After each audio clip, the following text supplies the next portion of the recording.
Welcome to the Infinite Life with Katische Haberfield. I'd like to take you on a transformative journey, exploring the mysteries of the soul. I hope you enjoy the regression case studies, mediumship interviews, and fascinating discussions that I've had with guests on the podcast. I hope that these answer some of the questions that you might have about life on this planet, on others, and in other dimensions. Thank you for joining me, and please don't forget to like and subscribe. And, most importantly, share with your friends. Namaste.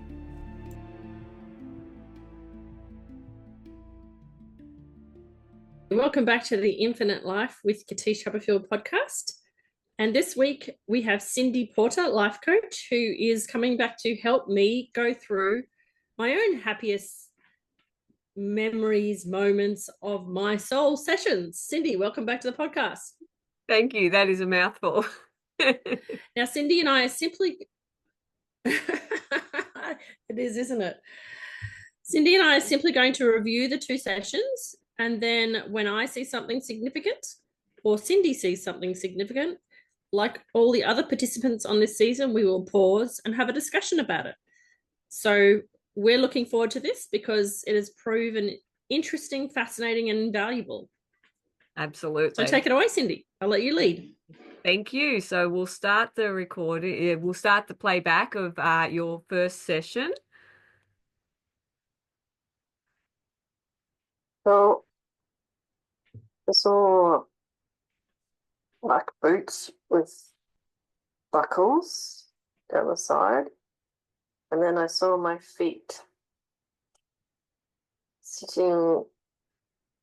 So I was sitting down, and my feet were on like a step down, but it was like black rubber.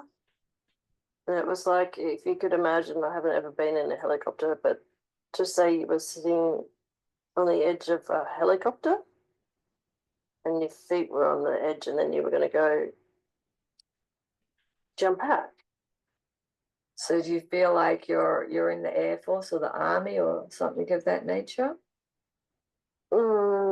No, because it looks like I'm going to jump down into a planet. Okay. So if you look out from your seated position, do you see blue sky, or what do you see?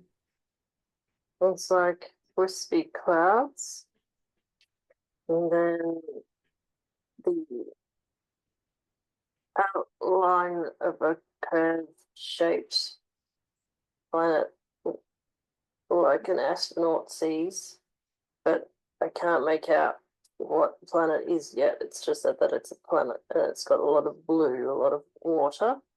That's as far as I can see so far. Okay. So let's move the helicopter or the vehicle closer to the surface. We'll bring it down and down, closer to the surface, so that you're ready to jump off. And when you're ready, take the leap.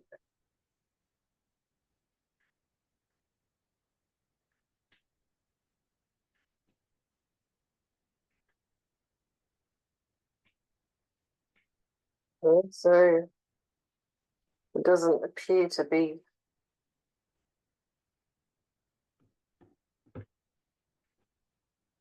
watery. It appears to be making a crunchy sound when I put my boot down. So crystalline type.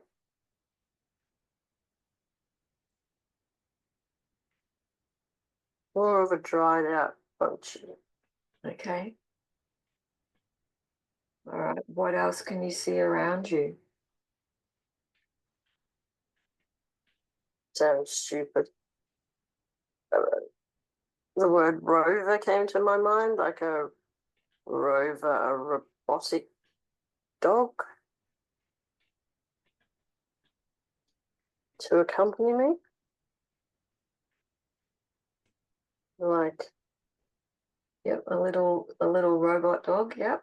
Yeah, like you can sniff out smells of poisonous gases, Right. Okay. so that I can activate a switch or something to add a filter Yep. to my space mask. Yep. So that I don't breathe it in. The dog is not a humanoid like me. It's more of a sentient technology. So more along the lines of an android, a sentient android. Yeah, I guess so. Yep. Okay. And I sense it has accompanied me on these sort of missions before.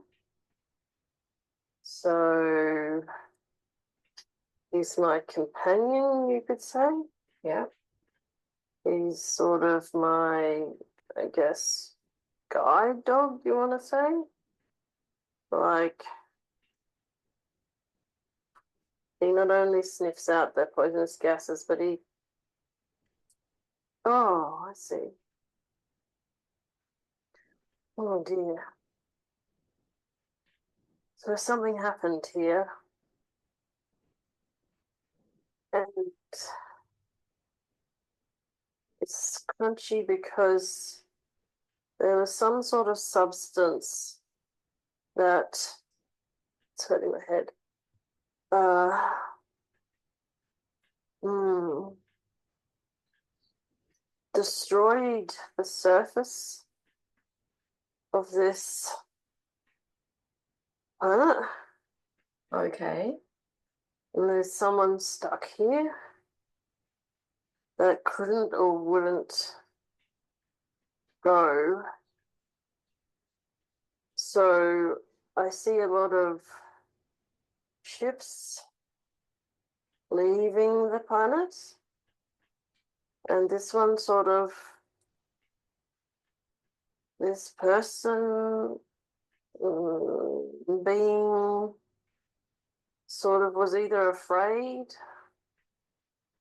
or Missed the boat. refused or something, and the sniffer dog is helping me sniff out the path to where they are. So what I meant by ships was Yep. what I meant by ships was spaceships, not ocean ships. Yeah. So the ships weren't on the ocean surrounding the planet, they were up in the sky. Yeah. I think we figured that out a bit further along. Like it didn't come to me straight away there, although I did have I was suspect that that's probably what you were talking about at that time. But yeah, it became much clearer as the session went on. I actually made a note further down in my notes, which is a little bit plain, but she likes big ships in space. She does like big ships in space, apparently. Which was one of my notes that I made that made you happy as we went on. So yeah, it becomes much clearer as the recording goes along. I thought it was interesting that you called your little sentient android dog. Firstly, the words you used originally were things like sniffer dog and guide dog. But then you mentioned about it being your companion. Yeah, it was like a dual role. Like I felt like he helped me do my task.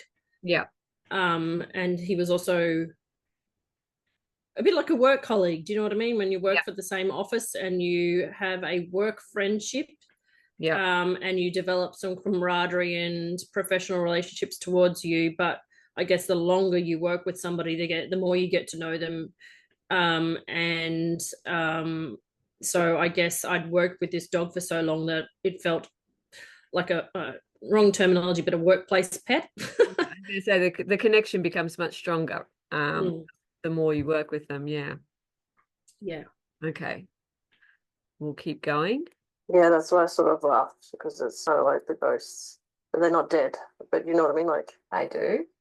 the soul likes to rest. So I find that funny, but it is funny.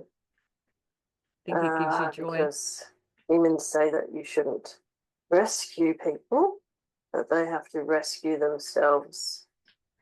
Yet I seem to be here again rescuing somebody, even when they don't want to be rescued, but they do want to be rescued, if you know what I mean.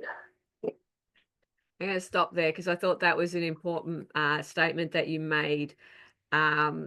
Your soul obviously does like to rescue and help. And your comment, humans say, they shouldn't rescue people, they should rescue themselves. I don't know how that struck you, but for me, I found that a little bit funny, being that in my beliefs and understandings, we are all one. So you rescuing what seems to be somebody else is actually you rescuing yourself anyway, in the huge, big overall picture of things. And that really gave me a little giggle on the inside. I don't know about you. Yeah, I saw it as it's an interesting comment because we do see things quite differently, but I saw it very specifically from the point of view of, so this is me on the chair as a human being. This is one slice of the soul who has chosen to be in human form, and this other fellow who is doing a job has a very different view of an opinion, because he only knows the opinion of what he's meant to do as a job. And so I got a feeling like that here in Earth, Katish is having an experience, and up there, wherever there is, he, whatever his name is, he's doing a job. And so we would have differing opinions, because he would think it was funny that amusing, not funny, haha, but quirky, that humans have a different opinion to him, but he understands that it's just part of the experience that our soul has chosen. So yeah, when I look at these sessions, I view it like very much of the flower, the sunflower, and this is me and me and me and me, me and me, and I don't worry about the universe and the rest of the world, because I'm trying to understand me, which is interesting because as we go through this session, it felt like there was a lot more of universal wisdom and knowledge to be shared, but yet I had a very focus on me, which is understandable. Yeah. My session, right? Yep, absolutely. And well, that's exactly it. It is your session and about your soul. So yeah, but it was very interesting to see. It's interesting. I found it different from, say, a normal Akashic Records or past life regression session, in that I had much more of a sense of separate identities. Yeah, I did pick up on that. You were very in this session. Yeah, it was like very defined. I could see myself as this fellow who was on this task, and then I knew I was Katish, and I could understand both perspectives at once, which kind of made it a little like I kept doing a lot more of that as I tried to get my human brain to go between the two. But I found it fascinating. Yeah, very interesting. Yeah. Okay, shall we move on? Mm-hmm. Yep. So I get the image of a big, brave man. He's not. He has a suit of some sort on, like an armor of some sort. And is he humanoid? He's a man.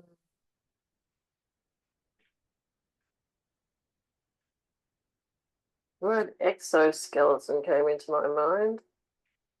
Whatever that means, it's like he has a suit on, but it's also part of him. Oh, Yep. Okay. I've heard that before somewhere.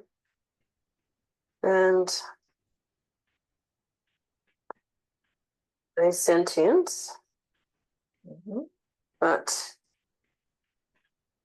to all extents and purposes, he appears like he is the suit, but he's not the suit. Does that make sense?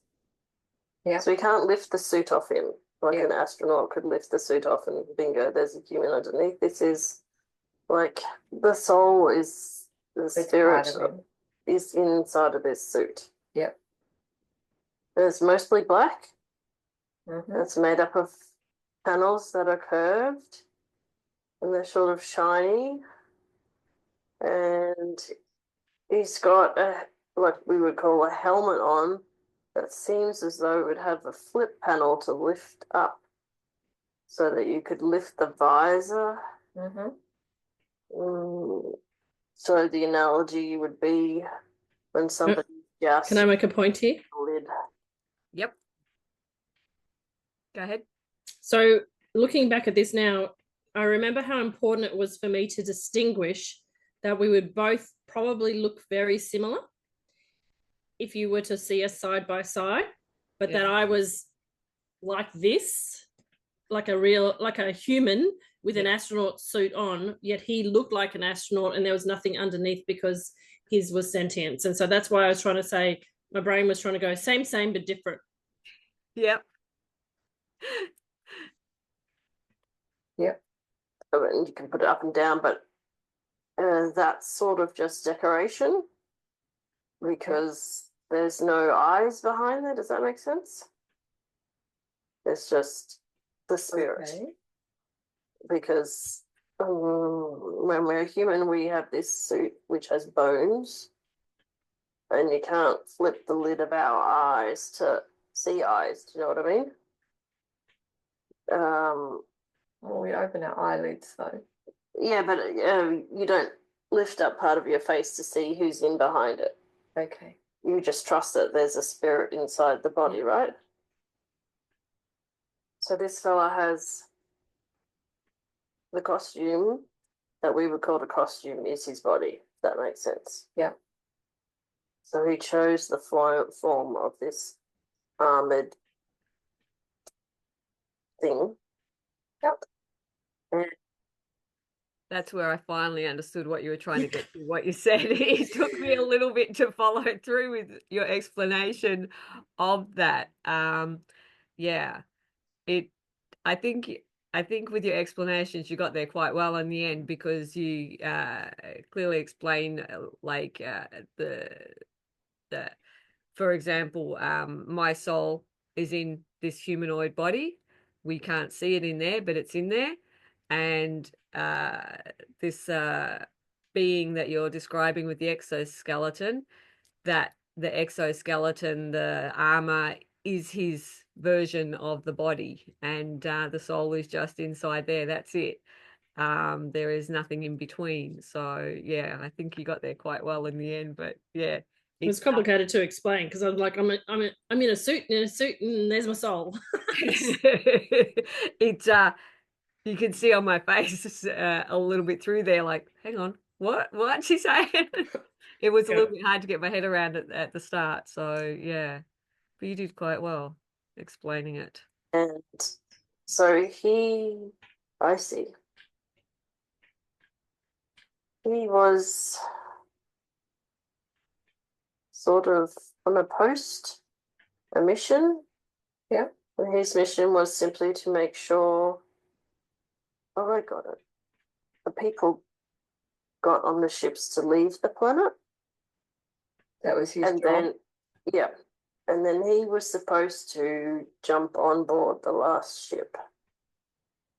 For some unknown reason, he didn't. Was it too full? No, nothing of that sort. It's just, Was he concerned there was more people?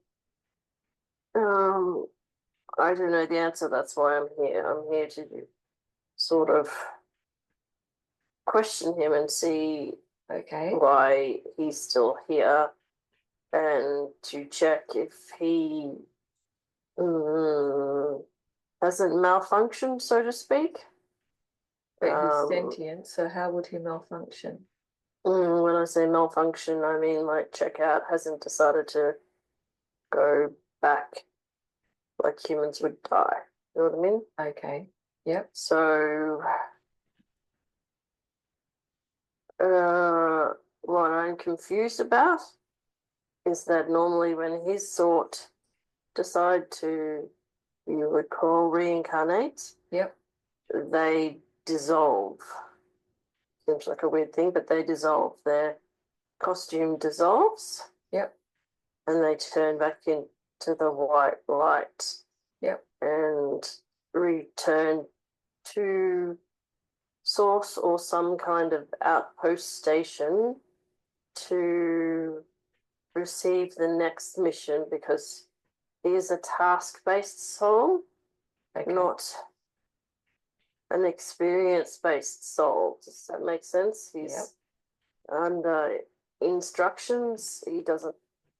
Yep. So what I was trying to say there is, because he doesn't have bones, when a human dies, you're still left with the bones. Whereas what I was seeing was that literally everything about him was like soluble. It just dissolved, which I thought was quite interesting. Yeah, it was interesting. I thought it was interesting also, but it made perfect sense, because it's literally, I don't know how to explain it, but it's like self-combustion, when you see those things on humans who head, self-combust. That was it. I didn't get that analogy at the time, but it's like, and you're gone, and there's nothing left of you. No, so there would, and that's it. Yep. Yeah. Free will. He does not have choice. Yep. He doesn't question. And so that's the anomaly, because if he doesn't question, then why is he still here? How can somebody who doesn't question suddenly feel an act of defiance or disobedience? It doesn't make sense. Yep. And so it perplexes me. And that is why I decided to come check it out, rather than just say, wait for him to naturally decide to disintegrate or to return to the mothership of that species. So that's where I am going now with the dog, to check it out, and then maybe see if he's there because somebody else refused to get on the ship or something like that. And that probably makes a bit more sense to me. Like, he's still trying to convince someone, and that someone sort of said something like, I don't want to go, this is my home, I'm going to stay here and die. And he says something like, I don't think that's in my programming. I don't think I'm allowed to let you do that. I might pick you up and throw you on the ship. And this being says something like, but I have free will. And he says, well, that's not in my programming, because it says here that there's no free will on this planet. So how can that be? So that's where we're at. And what I also find fascinating is that I could have just stepped into this scene and gone, here's the robot. Yeah. But obviously, to my soul, or part of my soul, it's very important to do the description and the explanation. I was going to say, you like to, I know this just from you being Katische. Yeah. You like to find out all the details down to the nth degree, to find out all the little nuances, all the little whatever along the way. That is just how you are. That's how I know you as. So it made perfect sense to me that you wanted to put in all that work first of everything to get to the actual rescuing part of the lifetime. So yeah, it's very much you, which is what I've found fascinating about these sessions as they've gone along. Because also you can look at this from the, well, how do I see myself? Yep. And I would see myself as, say, compared to an accountant or a business strategist, not particularly detail orientated, which is just a misperception, because actually anyone else who would look at me would say, well, according to what I can see, you're very structured and methodological. Yep. And I find that when I see this, it makes a lot more sense. And I'm like, actually, when I stop resisting myself and I get things in order, even more than what other people would think, and I get my paperwork done and I put in procedures, as much as I feel those procedures are, I don't know, constricting, yep, or they're not allowing me freedom to do ad lib or whatever, it's actually makes me feel more comfortable. yep. And so I function better and I perform better knowing that I've covered everything. But that's not what I see myself as in comparison to other people, because I don't know, it's just an internal mechanism of saying, well, I think, say, a lawyer is more structured than me, but actually I'm very structured. You are. I would definitely say you are. That's especially compared to someone like me, who is probably the complete opposite of that. Yeah. So it just gave me a permission slip to be structured and not, yeah, but it also gave seeing that kind of goes, do you know what? It's not being nerdy, or it's not being retentive of, like not being like, I had self-classified that certain people who follow all the rules and regulations and checkpoints are boring, or they're, and so what I'm realizing is, no, they're not. That was a judgment. And therefore I can give myself the freedom to go, you're just doing yourself what makes you comfortable and doesn't wake you up in the middle of the night. And they are too. So don't, yep. You don't need a permission slip, because that's just what you do normally. And so stop trying to be airy fairy whatever, when the way that you want to go is the structured way. Yeah. So yeah, it was just like a mental permission note to see that. That's really, actually, that's a really good insight for you going forward, because the more we can be our natural true self, the better off we all are. That's amazing. That's awesome, actually. Really cool. Okay. We go. Let's see what we see. Okay, so I'm talking kind of strange because he sends me this input of stream of thought message. Yep. That I can sort of understand while I'm walking towards him. But it does sort of interfere with my transmission to you, because I'm processing two things at once and trying to figure out things, because I think in a more linear fashion than the girl Katische. It goes around and around in circles. I'm much more like Cindy.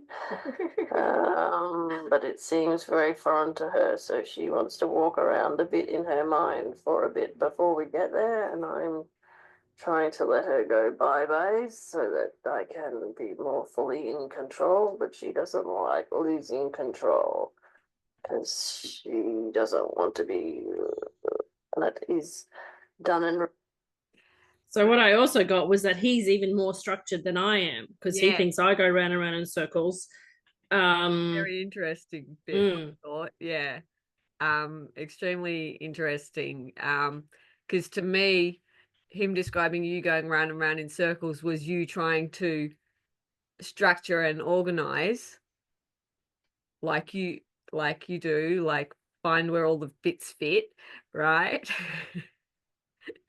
And he's getting frustrated with you trying to do that part when he's got his Yeah, it's like he had a checklist. Yeah. And then my human was trying to put all the bits and pieces in, and he's like, just calm down. I've got the checklist. I know what I'm doing. Yeah, exactly. Right.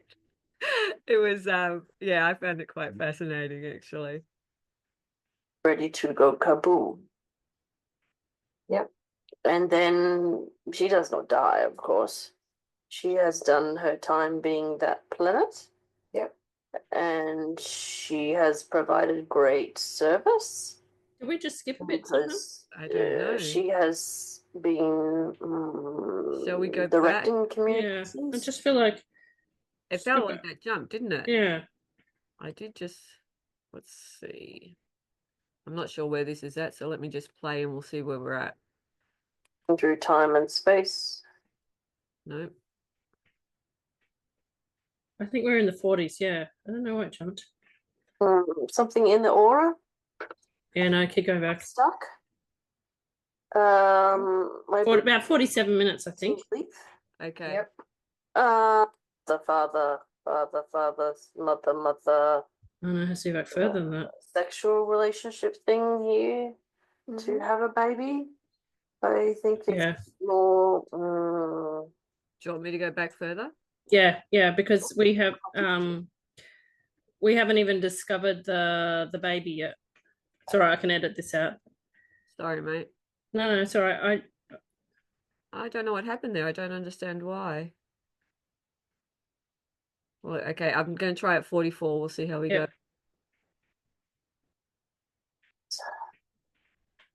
Not enjoyed that experience.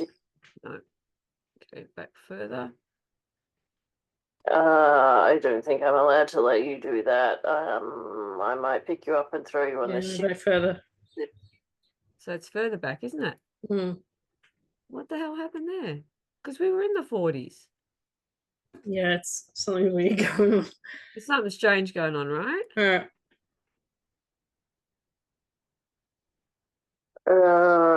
What I'm confused about is that normally when his sort decide to, you would call reincarnate. Yep.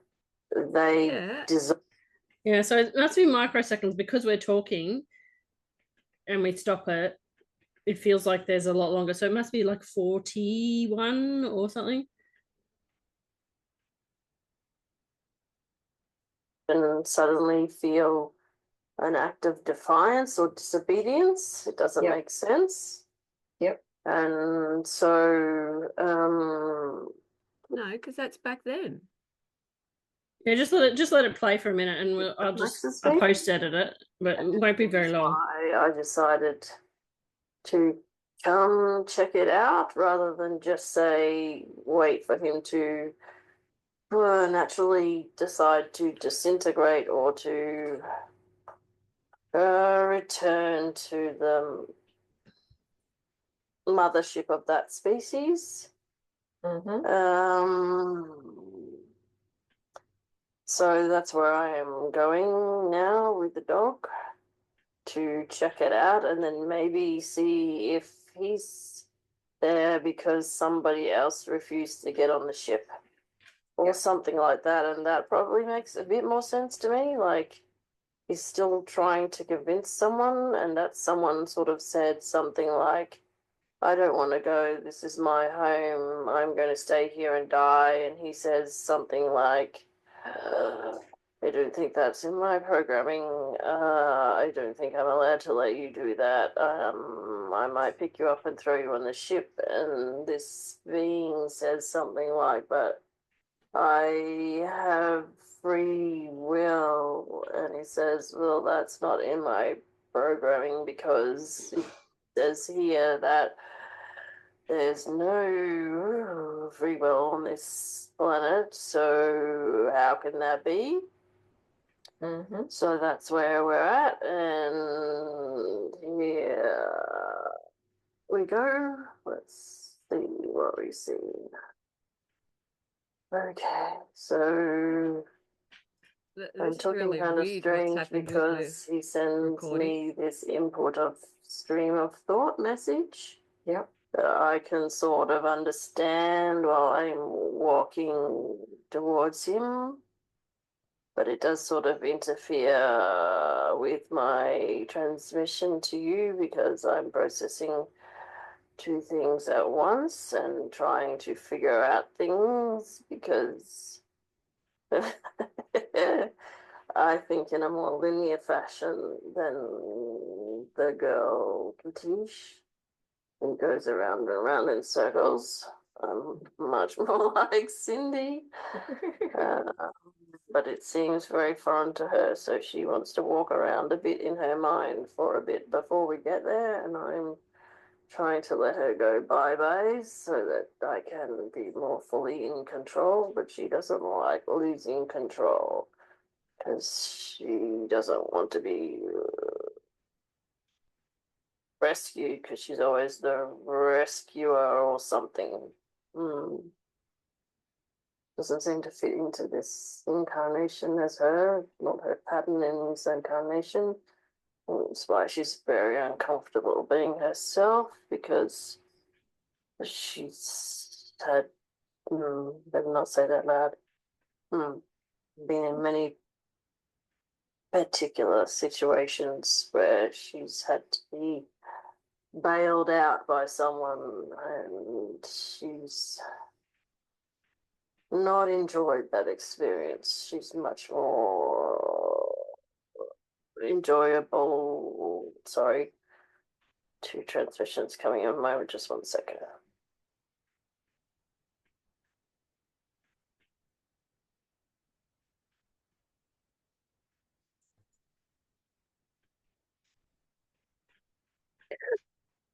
Okay, so he seems to have a small child in his arms.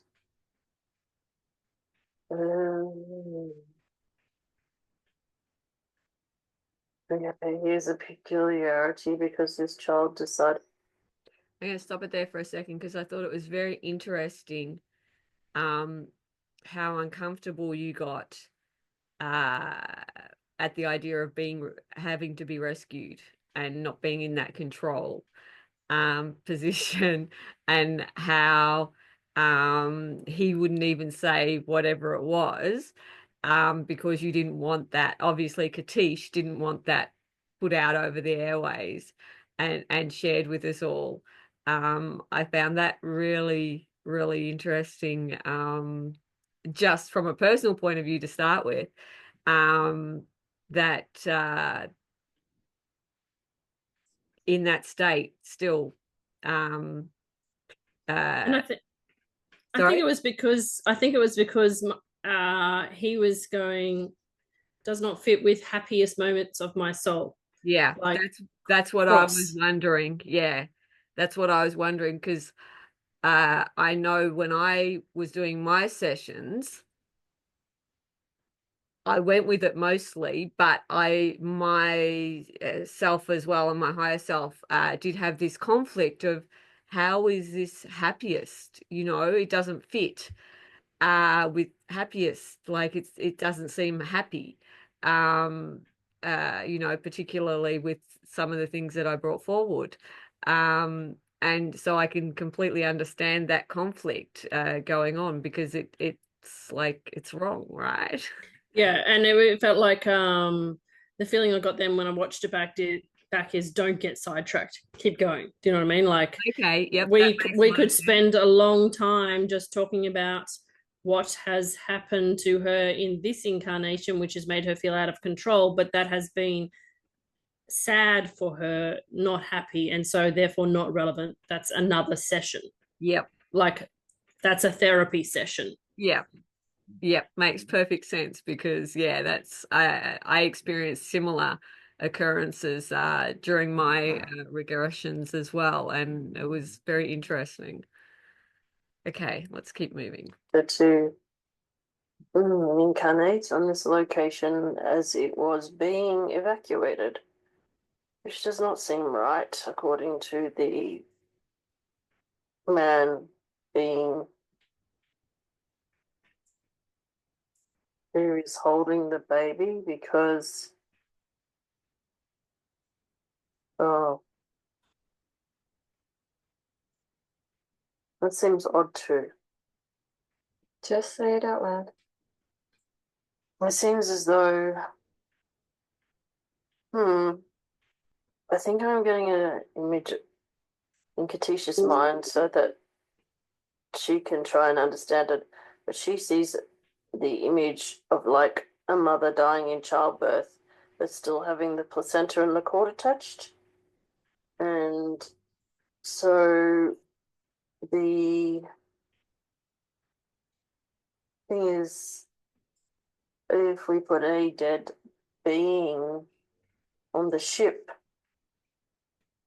that would have distressed the other passengers, because they did not know she was in active seeking of a child, because she did not communicate the wish to have a child to anybody. I don't think it's the same sort of, how do you say, mother, father, father, father, mother, mother, sexual relationship thing here to have a baby. I think it's much more, not like you put in an order for a child, but sort of like that. Yep. And so I don't know if she was stupid or ignorant or just way too plain hopeful for this planet. But it seems like maybe there was a lot of paperwork, and she just went ahead anyway and said, I'll just do this. Don't worry about the planet. And so the order came through and somebody said, yes, I'll take that. And they, boom, got born. And oops, it was just as the ship was leaving. So what to do? Disaster, help, distress, quick. Are you okay? And oops, no, it seems it was her dying wish. And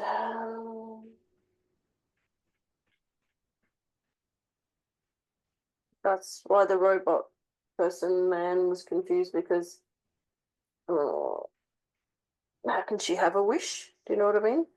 He doesn't have wishes. And so she somehow has some kind of a contract, and she died.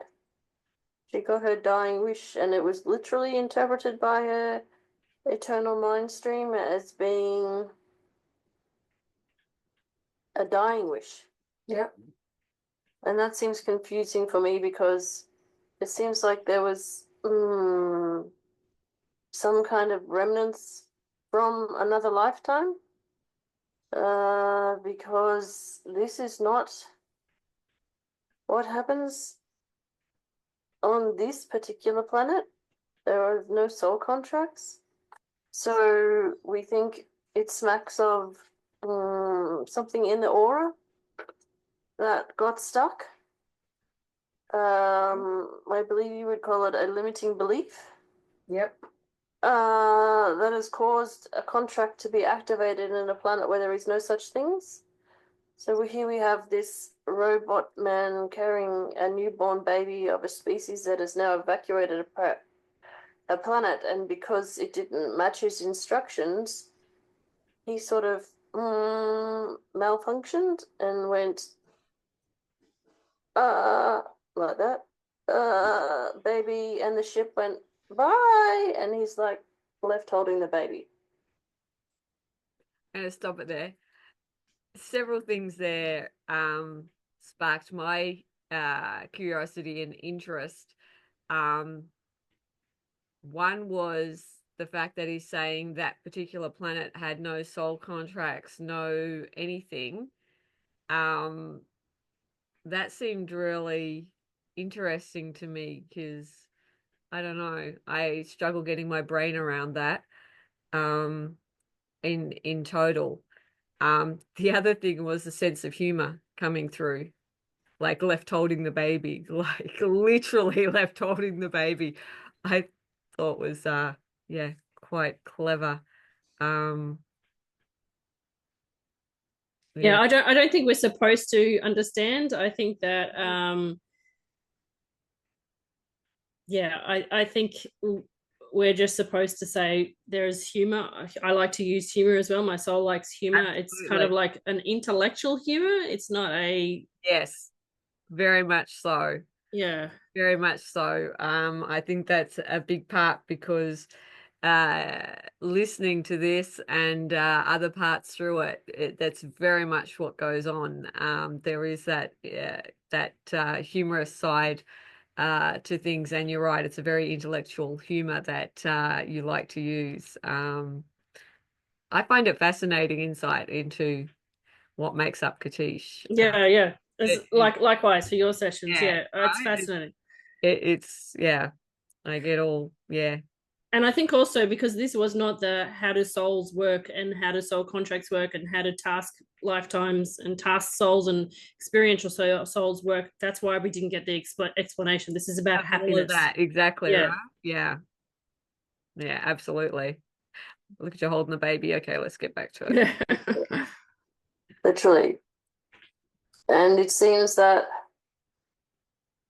there could be a speck of something also here, because it does seem a little bit funny that this mother died, had a baby, gave it to the robot who doesn't quite understand, and it seems a little bit like a sticky spider's web to me. Like, What do you mean by sticky spider web? like all three of them possibly knew each other in another existence when he was not a task-based being, but was an experiential being. And so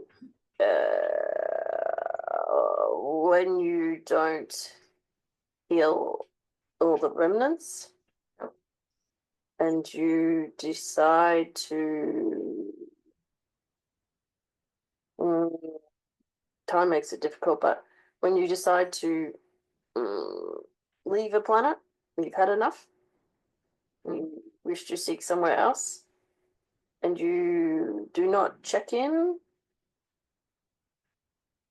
prior to reincarnating on a new planet, you bypass the procedure, and the man who does the stamping of approvals for reincarnation, you call it, or we call it, whatever, doesn't matter, doesn't need a term, then the stamping process that Cindy has seen once before in a session means that we have done our checks and balances, and we sort of have gone, yes, this is okay.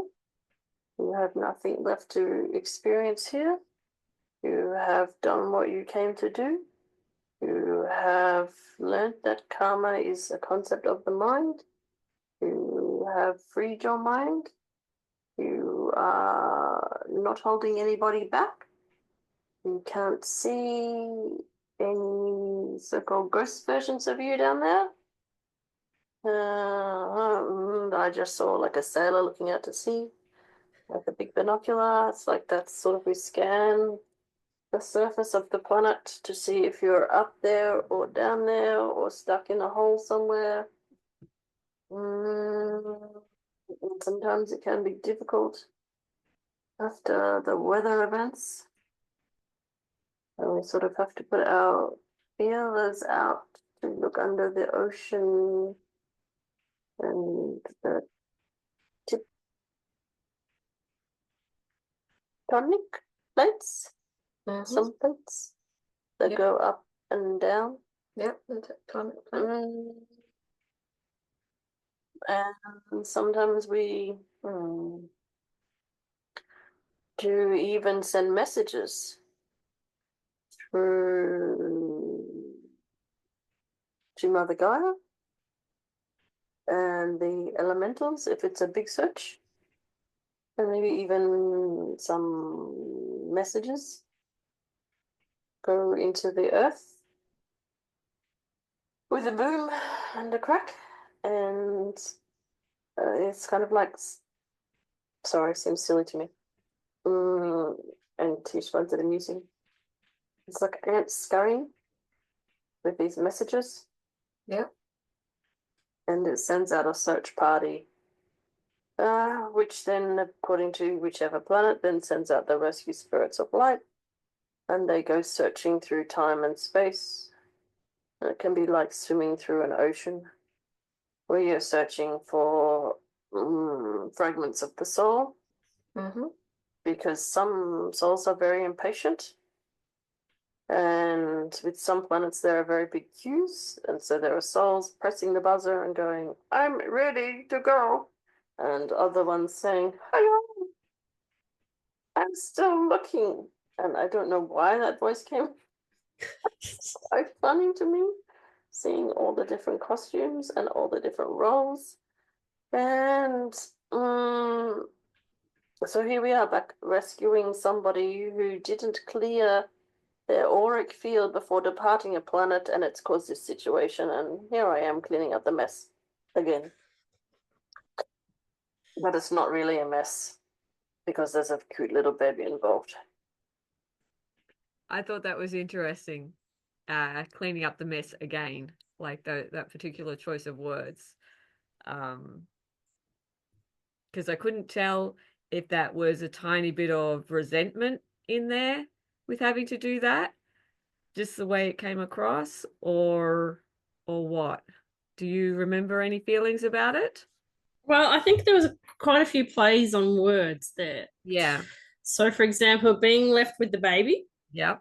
I could feel myself like at the back of me. I don't even know how to say that, but somewhere having a good laugh. Like the analogy that flashed through my mind was, so if I want to be mean, sucked in the robot or the dude left holding the baby. Yep. Karmically got that baby because in another lifetime when he wasn't this sentient robot astronaut man, Yep. he might have been married to this lady and he ran off and she was left holding the baby. And so when I said left, again, the purpose of this is about happiness, but I can see that because this personality that we're talking about is very efficient, he seems to find it funny that left cleaning up the mess again. But maybe, and I don't know because it wasn't the purpose of the session, I had been involved in these with these people, and maybe some other time I was cleaning up their mess, or they were cleaning up my mess, or I was left with holding the baby, or do you know what I mean? Like, it smacked of some kind of extra personal involvement in that, but I don't know what it is. Yeah. Hence, I found it amusing because that portion of me doesn't get involved in the emotions, and therefore, they've done it again. Yep. I also find it interesting that like this is about the happiest moments of the soul, right? But I also find it interesting that a lot of this smacks of like cleaning up all the little bits, putting them all back in order, getting it all back into neat order and everything, which is very much how you like to function, even though I don't know that up until now you've been prepared to admit that so much, but it is how you tend to function and function really well. So I function mentally like that, but physically I don't. So for example, interesting. Yeah. Okay. Like I'm not a person who has a space in my house for everything, you know, like I remember people once commenting, well, the way you get a structured and organized house is that you have a place for everything, and me going, how do you do that? That's impossible. But recently I've been like, oh, I need a place for everything. Interesting. Okay. Yeah. So as I've got to know myself more, I've realized that disorder and chaos, which other people wouldn't see as chaos, makes me feel disorganized.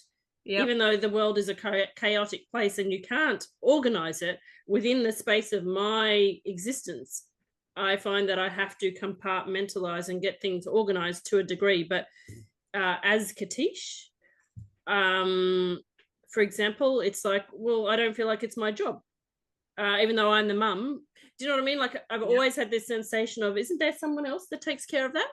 And that's very interesting because this personality, this avatar, is like an example. It's like I've always been looking for the me that does the jobs. Yeah, like interesting. You know what I mean? Very interesting. Yeah, so mentally, I'm very mentally compartmentalized and strategic, and structured. The physical people would go, what? Yep. Okay. And so all I have to do is to tell the robot man, good job, well done. Seems out of place, but we'll take the baby and you can come with me. And so we're stepping back up onto the ship. And draw bridges up. Okay. And how does this make you feel?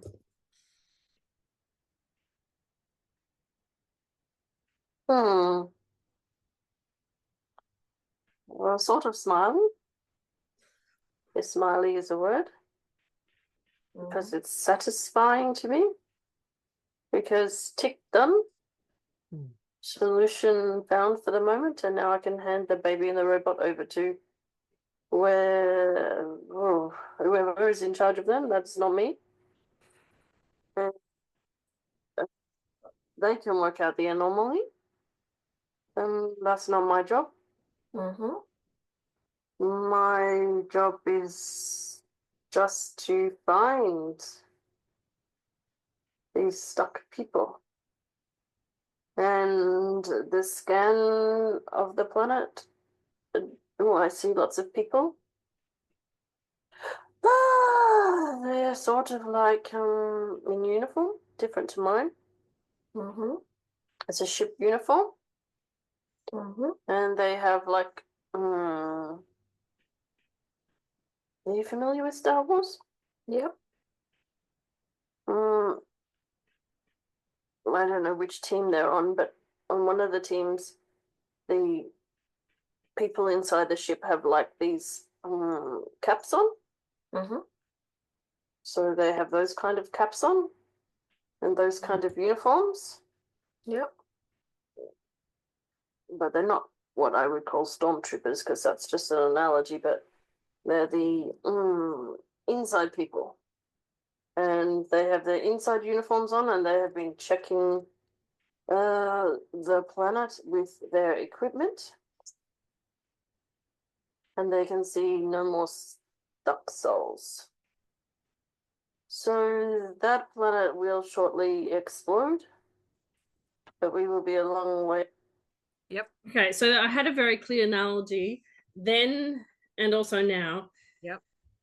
Which is that I didn't belong to that ship, that I came there to do the task. And if you could imagine... Interesting. Okay. So the best way to describe it is a time traveler. So basically, but not a time traveler. So like a Doctor Who, but not a Doctor Who. So I go in my whatever it is to each different location, which may be a different planet or dimension or whatever it is. And I turn up to do my job. And then I take whatever I find and take it up to the relevant ship, and the relevant team looks after it. And then off I go again. Yep. Makes sense. Yep. Okay.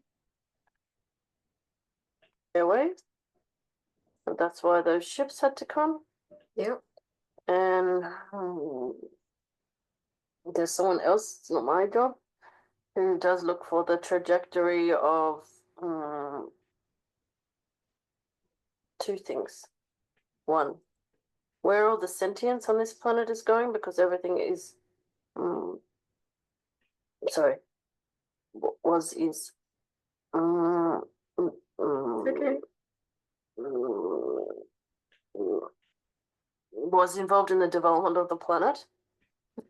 That was interesting. Is like that's the whole time thing. Humans time, where time is not a thing elsewhere. I thought that was interesting.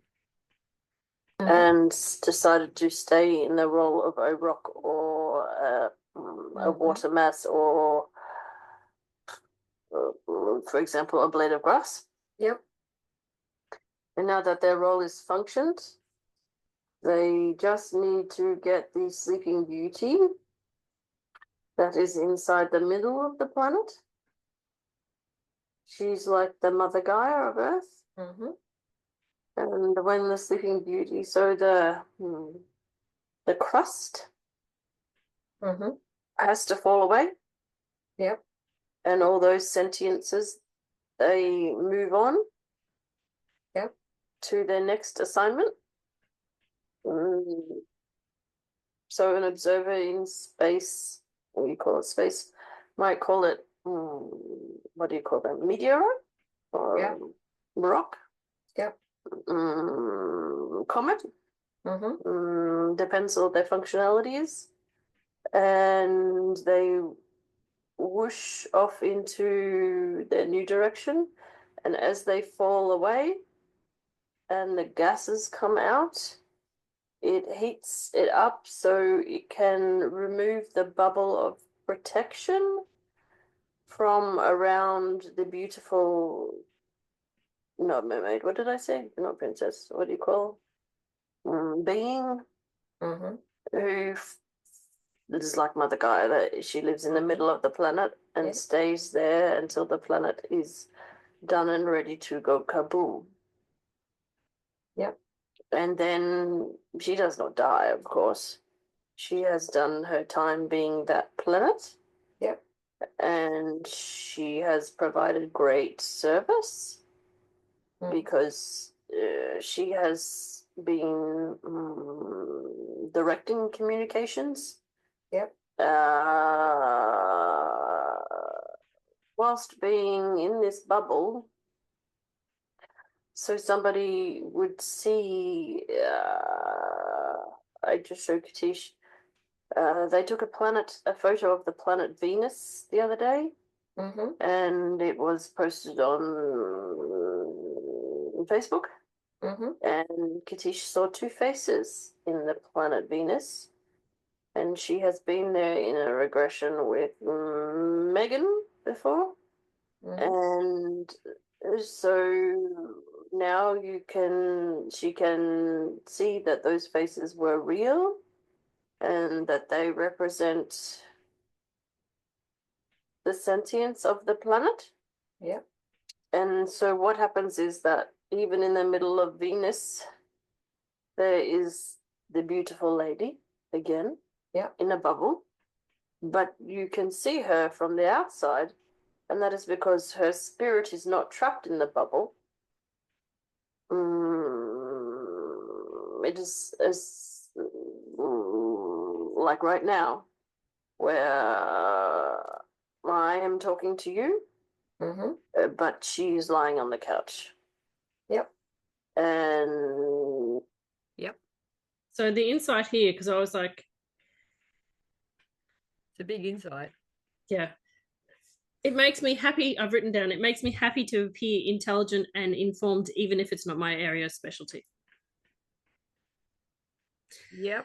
Because he's clearly said, I'm not in charge of this, but let me explain it to you anyway. That would make me happy to explain it to you. Yeah.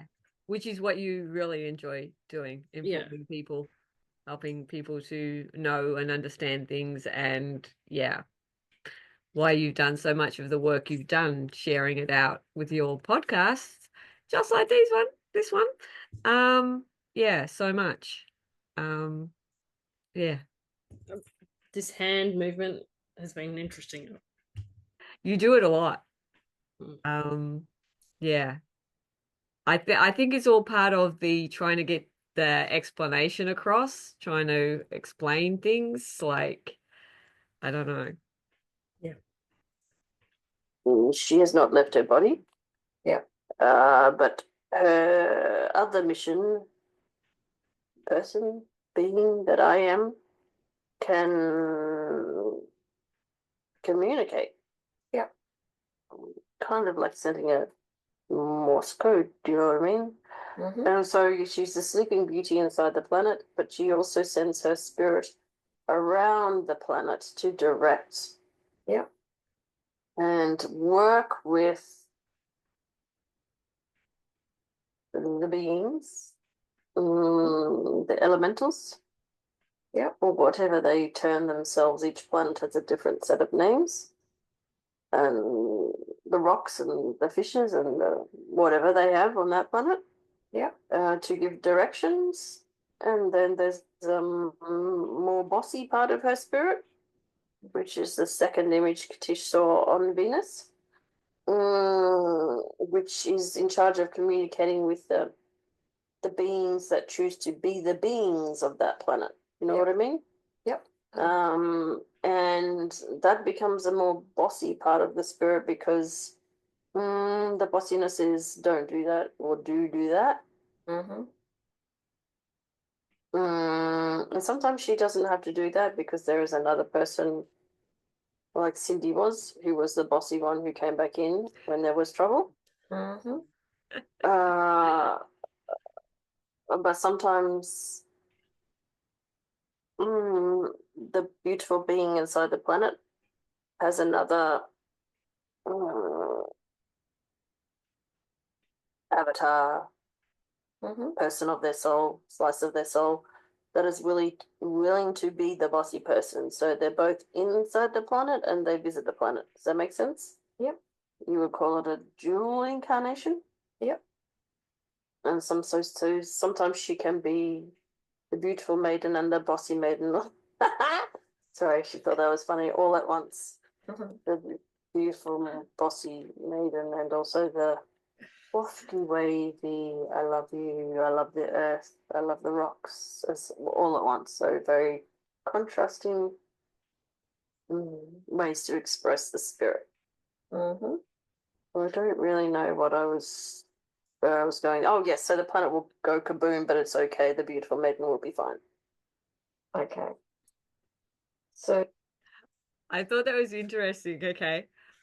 All of that explanation, which didn't really have much to do with anything of why we were really here, just to get to, the planet will go kaboom and the maiden will be fine.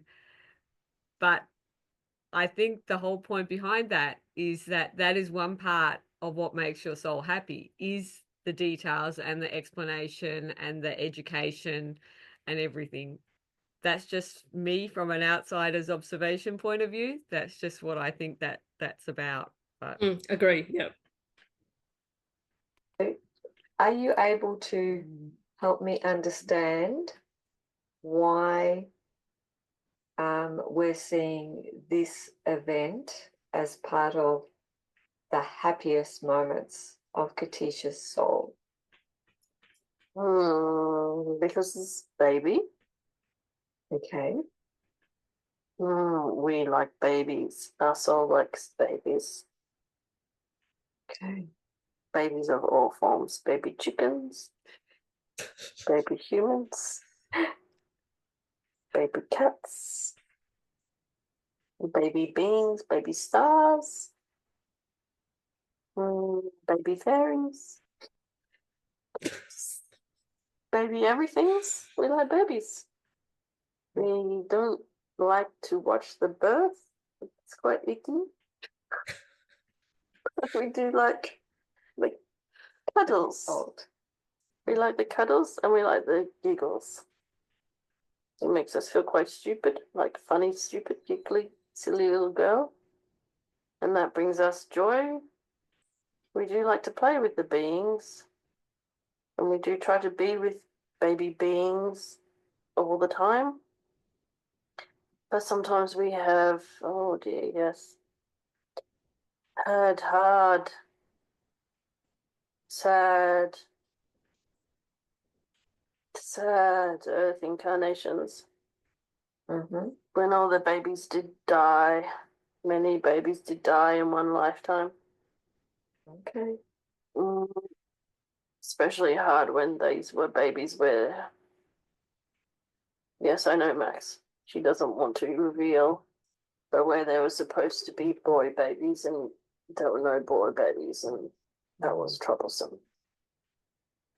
That's okay. But We're concentrating on this happy time where she's now rescued a baby. and that is why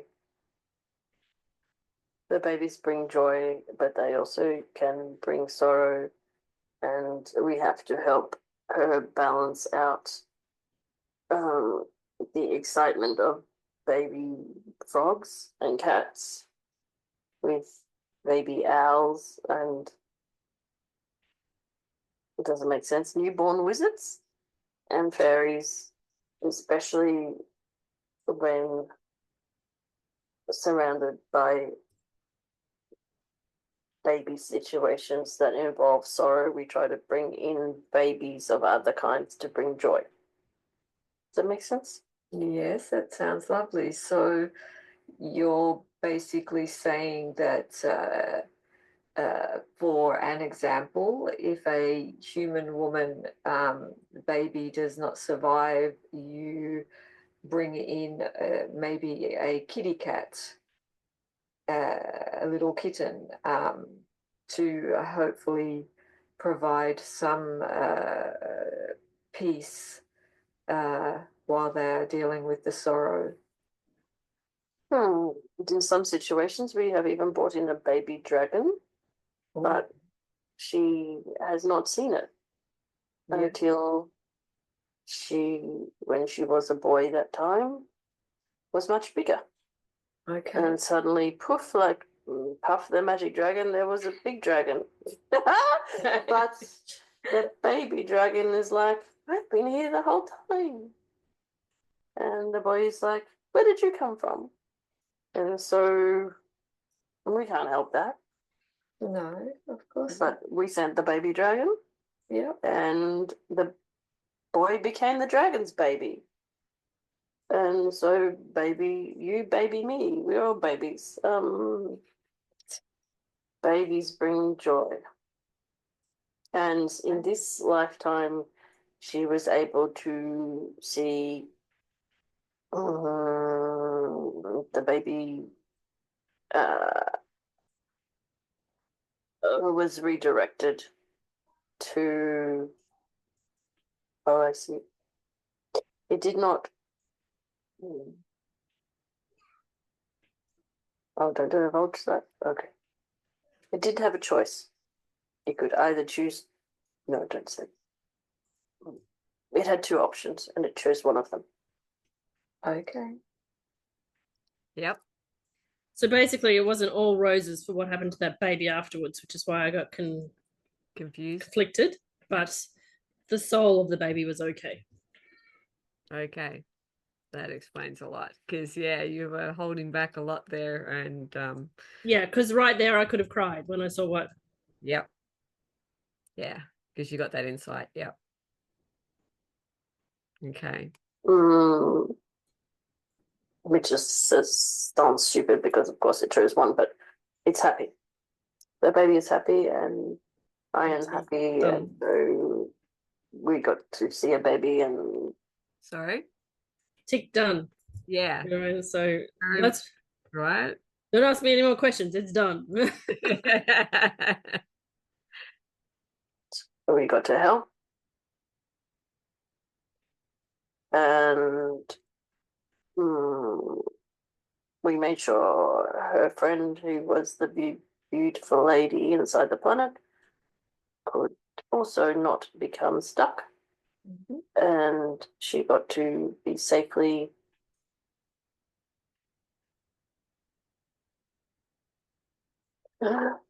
whatever she did, I'd say next. but she was fine too. So all of the energy of that planet was dissolved. As though in a black hole, but a black hole is also symbolic of a space of creation, because energy does not get destroyed. So the energy of all the energies that were the planet were able to be, depending upon whether they were experiential or task-based, directed into, a human would say, a black hole, where they went around and around like in a washing machine, and then they came out brand new, like being born again. So lots of babies. Being in a new baby planet. So even the idea of a baby planet makes you happy. I think so. Okay. Which is interesting. Is there anything else you... Because when we did the Starseed season, the entire season pretty much was about planets being created, baby planets. Very interesting. In hindsight, I didn't realize, didn't make that connection at the time, obviously, but Yep. want Katish to know or understand from where you are right now? Baby angels are fun. Okay. Anything else? You want to see a baby angel being born?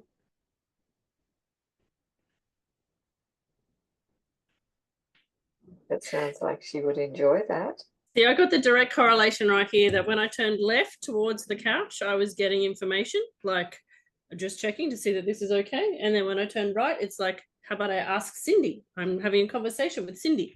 Do you know what I mean? It's like, yeah, there was definite me knowing at the time that the left went, am I doing it right? Am I checking it off and not saying anything bad? Right is, oh, here's my friend Cindy. I'll ask her, does she like to go see it? yeah, right.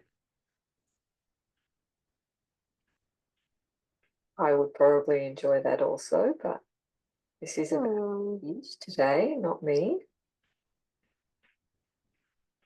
Well, it seems it is an option. Okay. Mm. And I'll just say one more thing there, because it links back to the point is when you ask the question about why did we see this particular moment, there was another bit there that said we wanted to show her that her friend who was inside that planet that went kaboom was okay. And Yeah. her meaning Katish. So obviously he knew that Katish knew the lady that was in the planet, but Katische Haberfield here right now still doesn't know what that connection was. But because I like to help friends and assist friends, that was important somewhere in my head for me to know that that friend is okay. And so then I correlate that to me asking you then, do you want to see the babies? Is like, maybe there was some information about the baby angels or about how I would react about the baby angels that would provide you with assistance as well as me with fun. Yeah. So it's like that tied in. Yeah, that helping. Yeah, I understand. Report? Yeah. As I sense there are many options. Let's see. Oh,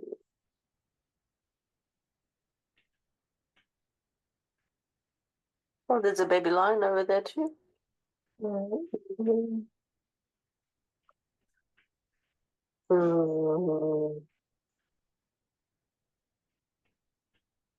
No, I don't think we're going to the lion. Okay. Because we tried to show her a romantic scene and she saw two lions biting each other's heads off. So I don't think she thinks that's very fun. We even put them in a suit, a wedding suit for the male and a nice white dress for her. And they went to do the bridal kiss. And she turned into a lion and bit off the face of the other man. So I think that she thinks romance is quite like a fight.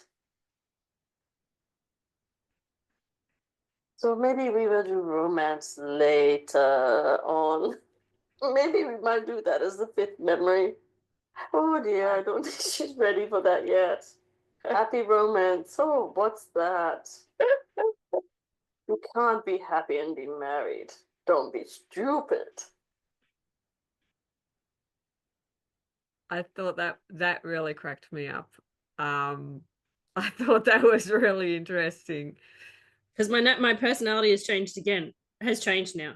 You can Exactly. see I've shifted from that guy to a new slice of my soul, right? And Exactly. And to me, that slice of your soul is actually making a bit of fun of Katish and Katish's thoughts around this romance and being happy in marriage and everything. yeah, and what I do get is that although she's not formally introduced, I feel like there's another person there watching with me. And I feel like that in this, by my accent, that it's like, I don't know, but it feels like this was one of my Indian incarnations who had a wonderful marriage. Yeah. And his wife talking, and they think it's very funny because they're together. They were there then, and they were together, and then now they're trying to help me with that. Absolutely. But interestingly enough, and I won't divulge anymore because we'll do the second session as well, but in the second session, when you were taking me into the relaxation and getting me ready, they showed me the bride and the groom again. Yep. And I accepted the wedding ring and went up into the ship. So there was no lions biting each other's head off. Interesting. And then what we'll see is what then we were able to access. But just by them being there, this couple, it seems to have shifted things for me to be able to see that it can be not taken so personally and can be seen a bit more humorously. And I've found myself this week, since doing this session, doing a lot more talking to myself, going tick done, like as though I've channeling that personality. And then also like when I was caught in the hailstorm the other day, and I was driving the first time ever in the hailstorm, I found myself channeling his voice going, oh dear, oh dear, oh dear, the hail is coming down, oh dear, oh bloody hell. And I was like, where's this coming from? And then just like going, it's okay, we'll get there, oh bugger, you know. And I was fine. It's like this personality from that lifetime has been sent to me at the moment to calm me down in stressful situations and to make me laugh. Yeah. Yeah. That's really cool though. Like, yeah, because nothing broke. The car didn't break in the hailstorm, and we got home safely. Exactly. And I was able to laugh about it. But whereas usually I would have like maybe cried. I would have gone, oh my God, I'm in a car storm, and I, you know, a hailstorm, and oh. Yep. Well, you know, my beliefs on we're sent what we need at the time, so it makes sense to me. So yeah. Okay. Oh yes, I see why. Chopping of heads. She's had her head chopped off, and she's being disemboweled, and oh dearie dear, that doesn't fit in with this session, does it? No, we can't show that. We will have to search deep in her mind for happy love. Oh dear, oh dear, oh dear. It makes me laugh. Why did you choose all these devastations? Oh dear, silly girl. I was literally crying with laughter. She always does choose the hard path. Oh, why did she do that? Really? I thought that was interesting. Yeah, she always does choose the hard path. Chooses the hard path.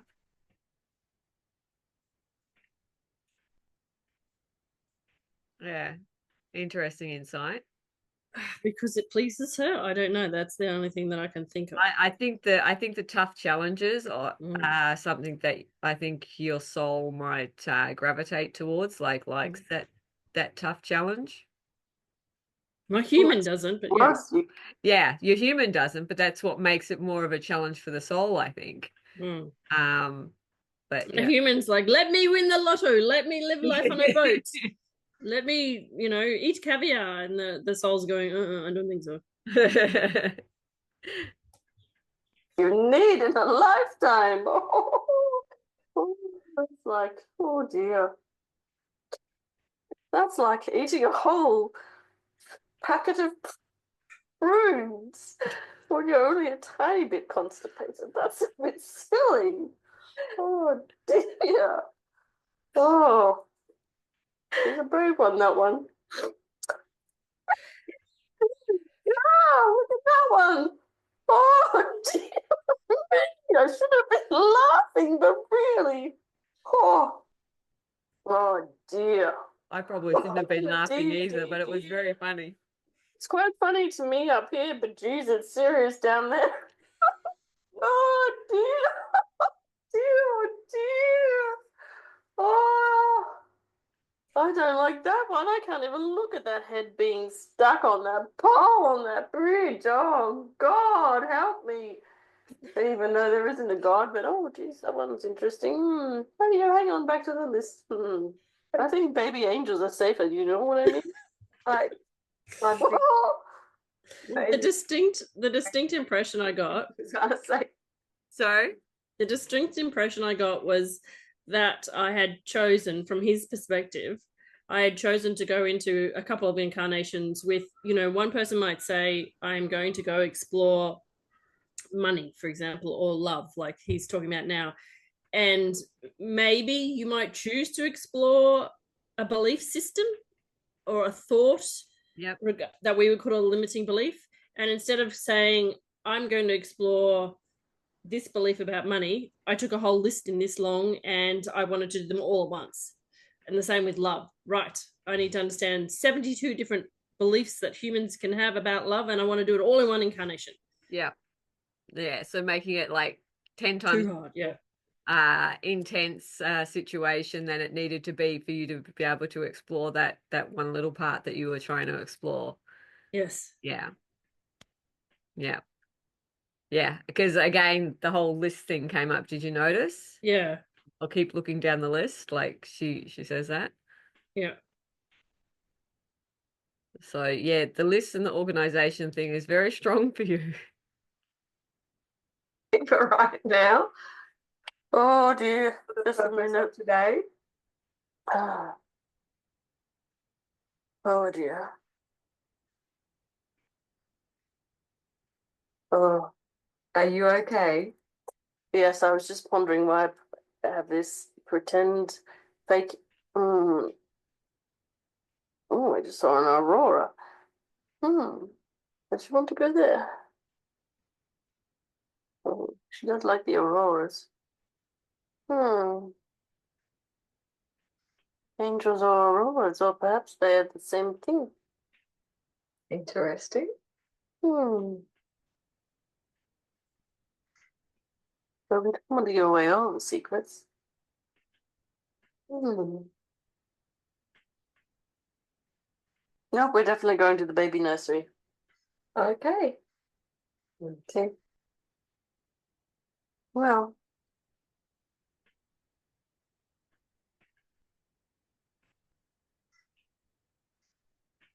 it does seem to me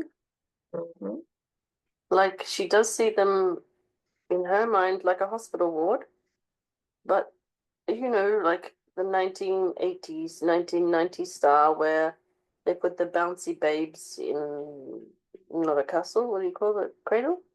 Yeah. It's like a castle for one, very small castle for one, with the name. Yeah. And they put it up to the display window.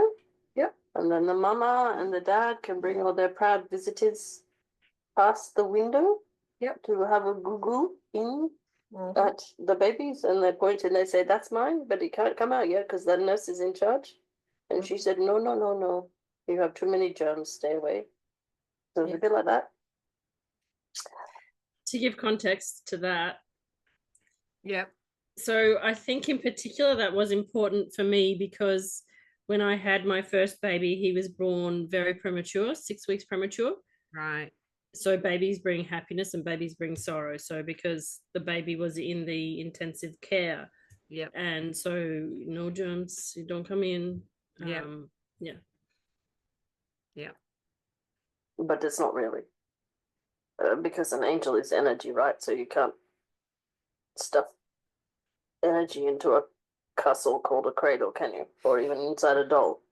But that's okay. This is just visualization for human mind to understand. Yes. There's lots of babies.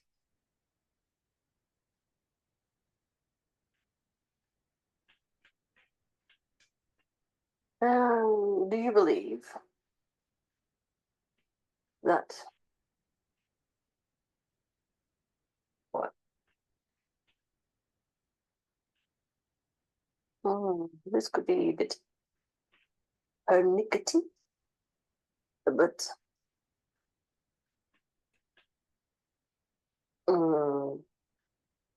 casting religious beliefs aside, Yeah. when the big daddy or the big mummy Mm-hmm. or the big bean or the big son or whatever you want to call it did decide to give birth, he, she, or it created a nursery. Okay. Which is where we're back to the big black room again. And the nursery was inside this big black room. Mm-hmm. And lots of these castles or cradles. I like to use the word castles. Yep. Because no, we don't say that. This, yes, no. And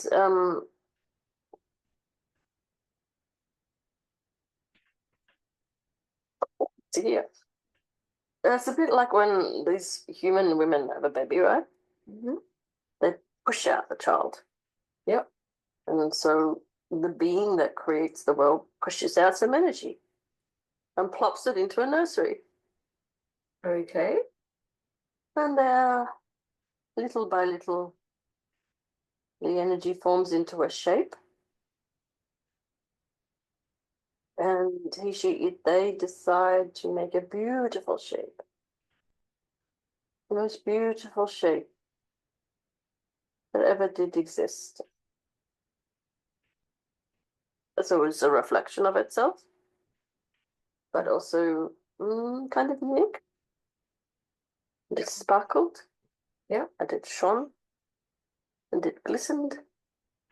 And it reflected. And it contained colors like the aurora. And it could be manipulated. And it could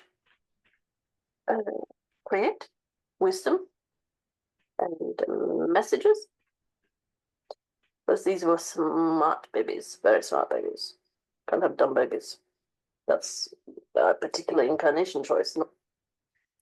Yeah. So the interesting insight that I got when I went, oh dear, was because even when the universe or the creator or whoever creates out of nothing, Yep. and the energy comes forth, Yep. some goes into the nursery and some doesn't make it. It just explodes and then goes back into darkness and comes back out again. That's why I was like, oh dear, they didn't even make it to become angels. Interesting. Okay. And then the comment about dumb babies was weird, but yeah, I think it's kind of like an interpretation of if the energy isn't formed correctly, it can't come in to the nursery. Right. If it's not ready, or yeah. Sorry? If it's not ready or it's not formed correctly, or Okay. Yep. That's right. Right. Angels are beautiful and smart, and they were the first babies. Well, sorry, the archangels were the first babies, but these are, we're just being a bit more generic right now. Yep. Because archangels, wisdom, nobody goes there. But angels is a baby nursery for energy. And they're very cute. They're very cute, yes. And lots of different colors. And I believe the humans do use energy they call words to give them signposts they call names. Is that right? Yes, names. Right, yes. So you could have Angel Aurora. She's a pretty one. I think this is even a different personality now, don't you think? It's not the Indian accent. Yeah, I don't know. There's so many. it's changed again. Changed again, yeah. Yeah. Give them so many names. But that, I think you could make up any name and put it on an angel, really, because there's an angel for everybody, and those humans, they do get born with an angel. Yep. Called a guardian angel. Yep. They're with them always, and they have a very particular name that is supposed to be very special. And so you have to get special permission from the big cheese, him or her or their self. Makes it hard with all these signposts you have to put on names these days. And if the big cheese says yes, then you can reveal the guardian its angel's name. Okay. And if the big cheese says no, you can't. Sacred, special, and I don't know why, but it's for a reason, I guess. And so the guardian angel follows around the human being if they are in human form. Most of the time, the silly human beings, they don't see them. It's like having a ghost following them around. Oh, I'm here! But no, I'm not here. And that causes us a lot of, oh dear moments. Oh dear, she hasn't seen him yet. Oh dear. She's very scared, but can she see that there's this being that is very beautiful, protecting? And she just thinks the boogie monster's going to get her, and because she doesn't believe, it's a bit like Monsters Inc. Yep. And the belief does create. Well, that's not the happiest memories of the soul, but let's go on. The beautiful baby angels. How do we get here? Oh, yes, they all have a name. And some of them get born specifically to go with the energy that decides to be a human being. Yep. And they don't incarnate, so to speak, but they are stamped with an individual identification. Yep. Which says this angel belongs to this human. So there's that kind of baby in a nursery. Do they belong to the human or do they belong to that soul? Both. Okay. But particularly when they're in human form. Okay. Not always. Whether the human is called Fred or Mary or Jennifer. Yeah. Or Mohammed. Just trying to think of a name that wasn't British. Yep. Or American. It's like a soul stamp. Yep. But it goes with them in each of the costumes that they put on. And then, what else do we see here? That baby? What's that baby? That baby angel is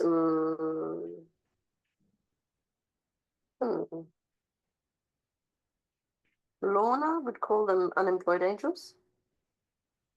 That angel just washes, wants to be a bit wishy-washy for the first experience. She just wants to float around. Yep. And get a feeling for Earth, for example. Yep. She might just try it out and see what it's like to be invisible, but try to communicate with people. Yep. And she might get a beep, beep, beep, beep, beep, beep, beep, beep, beep message. I don't know why I'm using Morse code, but you know what I mean. A light language message. Yep. Which tells her that human being is going to step out on that road right now, and if you don't get her attention, she's going to be deaded, and she's not ready to be deaded. Okay. Or something like that. Yep. And that helps them toughen up a bit, the angels, because they're so soft and floaty and full of love. But they're not humans. No. So they can't experience emotion in the way the human can experience it. But they have to learn to feel the emotion that the human is going through so they can be of service. So that they can respond to it. Yes, because otherwise it's like, shall I have chocolate cake or shall I have banana cake? I don't know. Is banana cake better than chocolate cake? How do I know? It's just a ball of energy. Mm-hmm. Right. But the human does seem to prefer the carrot cake. But we know there's some kind of energy in that carrot cake that if she eats it, that she has a walnut allergy. Allergy, yeah. That is a very bad ball of energy. So there might be an angel that follows that child from birth to say, stay away from the carrot cake. Right. Which seems ridiculous. But because it makes sense. We don't really see the form of carrot cake. We just see the energy of desire. Because this particular baby, for example, does desire carrot cake. Yep. Even not good for them. Well, that's the thing. You can have carrot cake without walnuts, and you can have carrot cake with walnuts. And part of the adventure for that baby is they chose to experience. Oh, it's quite similar to love, isn't it? Desire and hatred at the same time. I love you, but I don't want you. Oh dear. Oh, I love you, but you do bad things for me. And if I'm not careful, I'll love you, and I'll have you, and you kill me. That's so ridiculous, but sometimes, it's almost a resting incarnation, really, don't you think? Not really, but, in comparison to the other forms of love. But it's a way of learning energy, and the angel has to learn the energy, and the being that is known as a human being has to learn the energy as well. Yep. So sometimes we just do need to explore the energy of cake.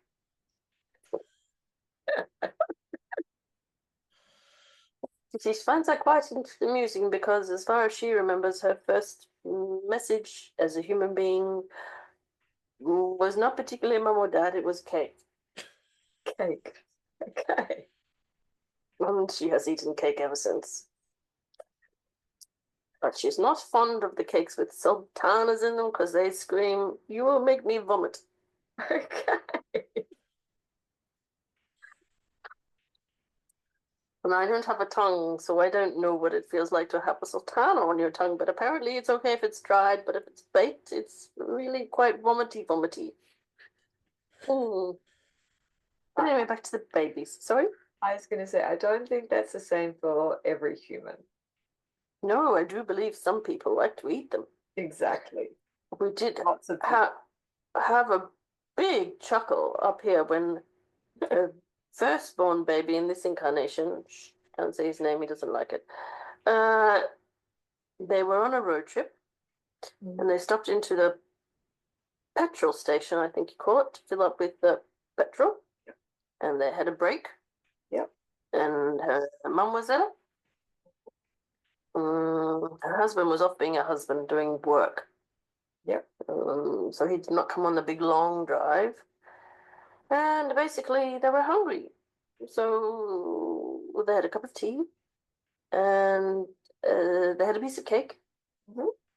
And it was a carrot cake. That's right. Yes, I can see it now. And the carrot cake had bloody sultanas in it. And do you know what happened? It was quite funny.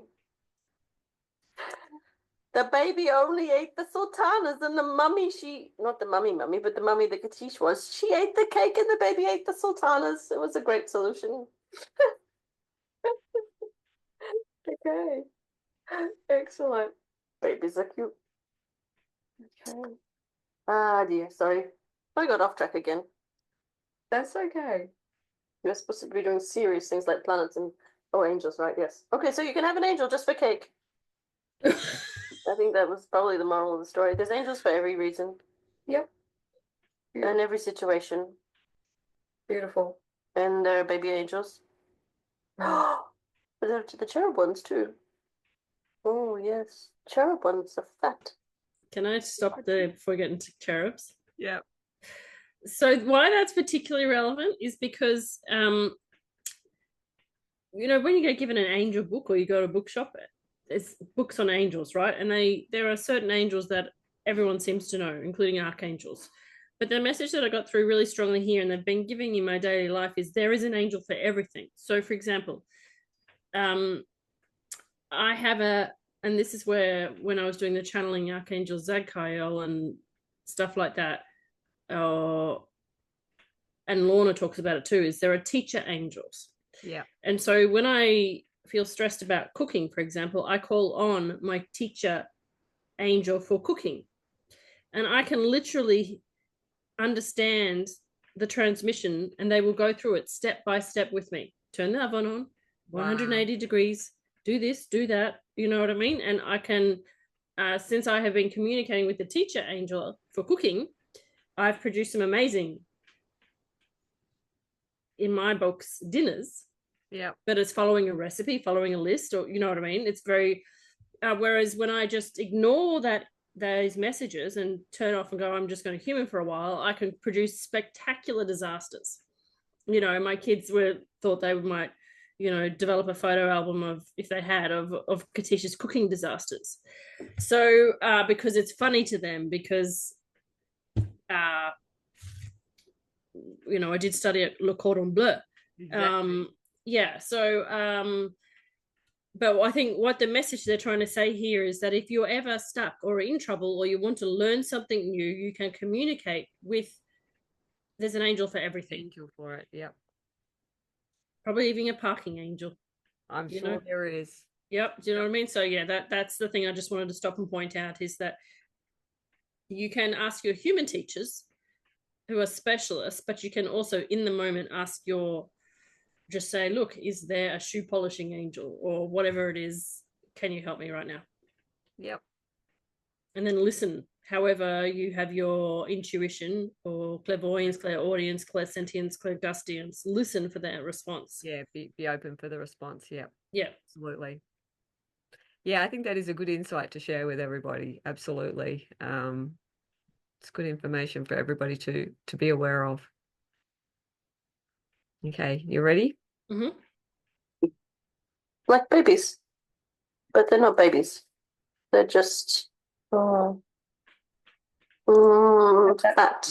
because they please the creator, or whoever you want to call him, because their energy is roly-poly like Santa Claus.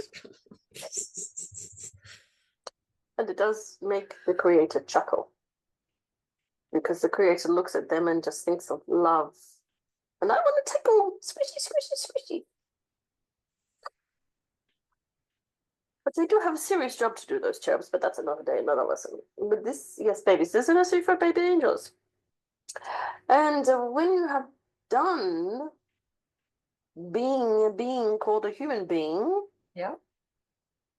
well, you could go to the baby nursery and become a baby angel, if you like. It's an adventure as well. Wow. I thought that was an interesting comment. You don't have to be. Yeah.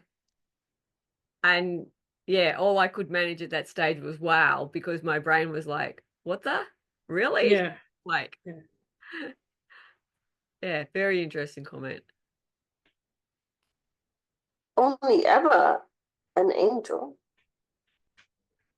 Because this is what people don't really understand, if you don't mind me getting serious for a little minute or two. Go for it. That angels are not defined by form. And so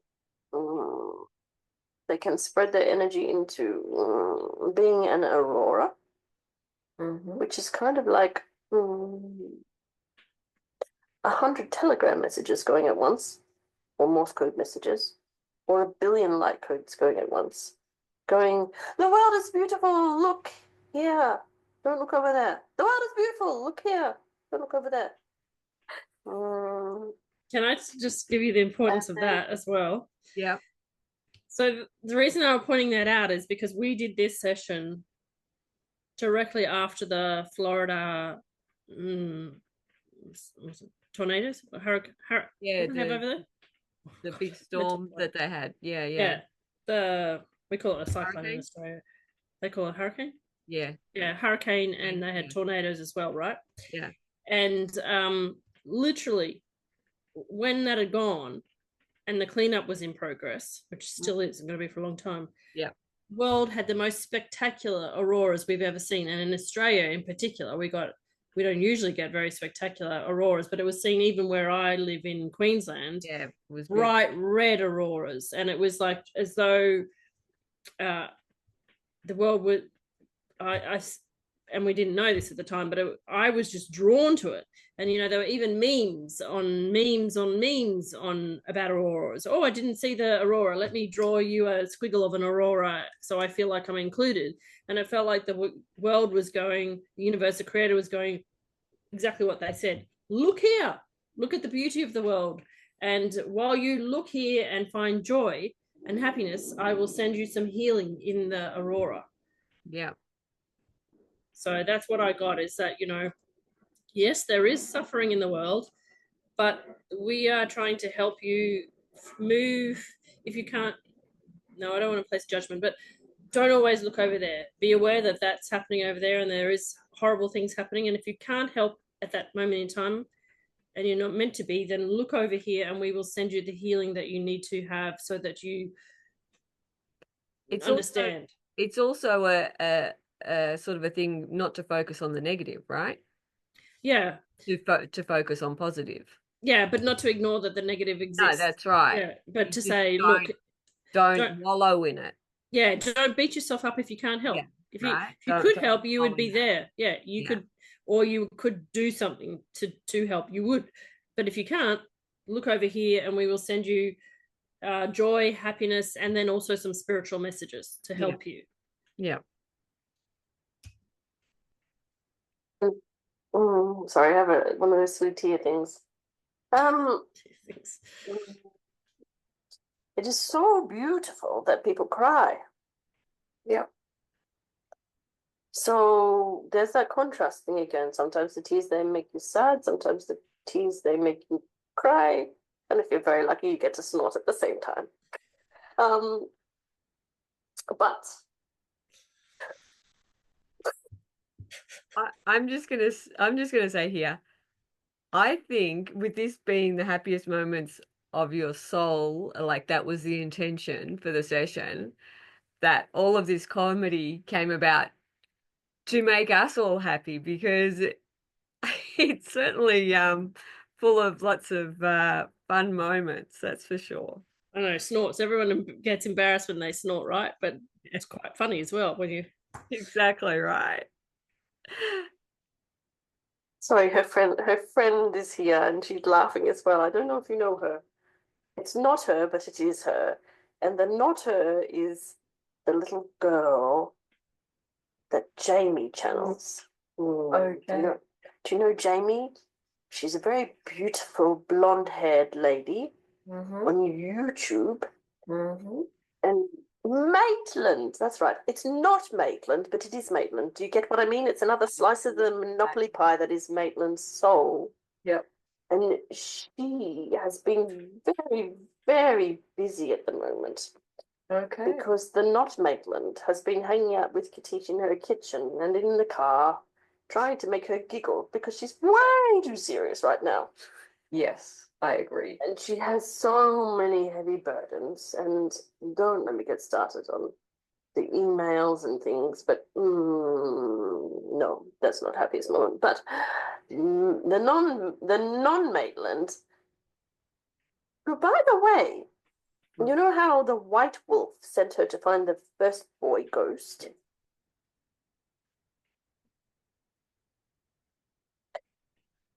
Well, even before that, there were some messages that she got when she was learning to use the piece of wood that hangs on a rope. The pendulum, yes. Yes, that one. There's been lots of those things, haven't there? She just throw them at the wall sometimes. Yes, and she broke a very good one that way. Dear, oh dear. Dear, dear, did amuse us though. It bounced and broke. Yes. So, yes. Anyway, back to that. The first message she ever got from was an angel. There you in go. the wooden stick thing, Yes. and it said it was from Gabrielle, the angel, or Gabrielle, however you want to pronounce it. Yes, and she was like, "An angel? Why would an angel contact me?" And then the second message she got was from iKick, and he's the husband from Mars, I think. That's a bit confusing. And she's like, "Oh, why is an alien contacting you?" And then the third one was, "Hi, it's Maitland, and I knew you when you were a baby, and I'm just going to say bye." And she was like, "Who's that?"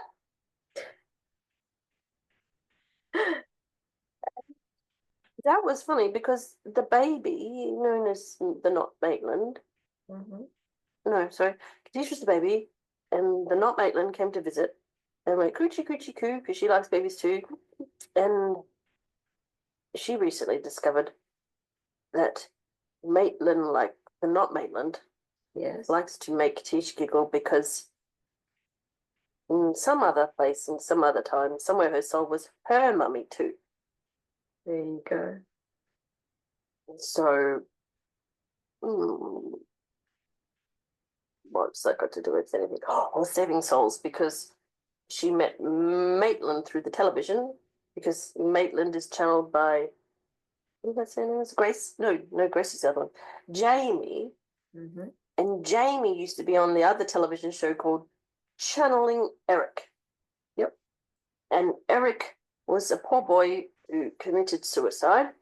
Yeah. And he's a spirit guide now, and this is coming around because get to the point. Eric did appear in her messages inside the audio stream when she was doing regression sessions for a client. Yep. And there were ghosties in there. Yep. And she could hear the ghosties talking. And then Eric was having a chat to them, and he left his voice signature, Eric, in the podcast. And nobody ever commented on it. But anyway, But it happened. it happened. And Eric and the not Maitland and the wolf that was white and not black and the man from Mars have been helping her in her earliest moments of being a rescue person again. Mm-hmm. Yep. Can I just comment here? Even though, Yep. I thought this was very fascinating because these, as they just said, these were from the very, very, very first times that I started to get messages, and these were things that I considered private, and Yep. things that I was, some of them I've spoken to you about, but things that I would consider that I would never tell anybody about, just in case it wasn't true, because I wasn't trusting my intuition. Yeah. And what I could see myself seeing, so I could see myself seeing the pieces of paper where I did the pendulum conversation. So that was interesting to watch myself looking at the piece of paper, and it's not me, Katish, watching, it's the other version. And it was kind of just like, see, we know that you don't trust yourself in some of these things, but you've been bang on since the beginning. You know what I mean? Yeah, so I found that very interesting. And yes, it was true. I specifically, when Eric came in that session, it was at the very first start of me doing past life regression sessions. Yeah. And I did specially learn how to move apart the audio so I could capture Eric. And Eric was talking to a whole lot of ghosts at the same time.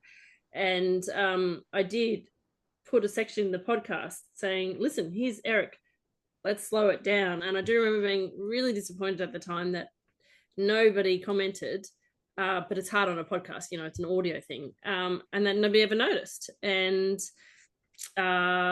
because it was very special to me that I had been watching Channeling Eric, which helped me learn a lot of stuff. Yeah. But then to have the exact same audio signature, because he does leave audio signatures in his mum's video, who she does channeling Eric. And then when it came up and validated that in my sessions that Eric was around, I was like, oh, see, there's some kind of connection. There's a reason why I was watching that channel. And look, Eric's helping me here. And he was around for a little while, but not very long. But it was kind of like this stamp, again, a stamp, a permission slip of validation to say you're on the right path, or you do have this ability to communicate with people and beings. But it's taken 4 years. Yeah. To accept it and truly believe it. Yeah. And that wasn't something that I pre-organized. This is a surprise to me, when I did that they even brought up those examples. Yeah. But clearly also validation, and I do know this about myself, external validation provide, like I can feel cryy a bit now. Yeah. Provides me with satisfaction, happiness, a feeling of certainty, which is again not everybody else's definition of happiness. But yes, it does seem that hearing people tell me that I'm on the right path or I'm doing something good, testimonials, things like that, is important to me, because it's a sense of reassurance that I know as a human I shouldn't need, but is important to me all the less. It's like another tick off your list. Yep. Yeah, see, I'm doing good, tick. Yep. That sort of thing. Yeah, so it was very kind of them to show me that. Yeah. It requires a great bravery and seriousness, and a very large elastic stretching of her brain to become a human radio antenna. She enjoys it. Mm-hmm. Because the soul likes to rescue people. Yep. But it's like too much ice cream. It can make you sick. Yes. So sometimes we have to stop her. Otherwise she would rescue anything, I think. Yep. She does warriors.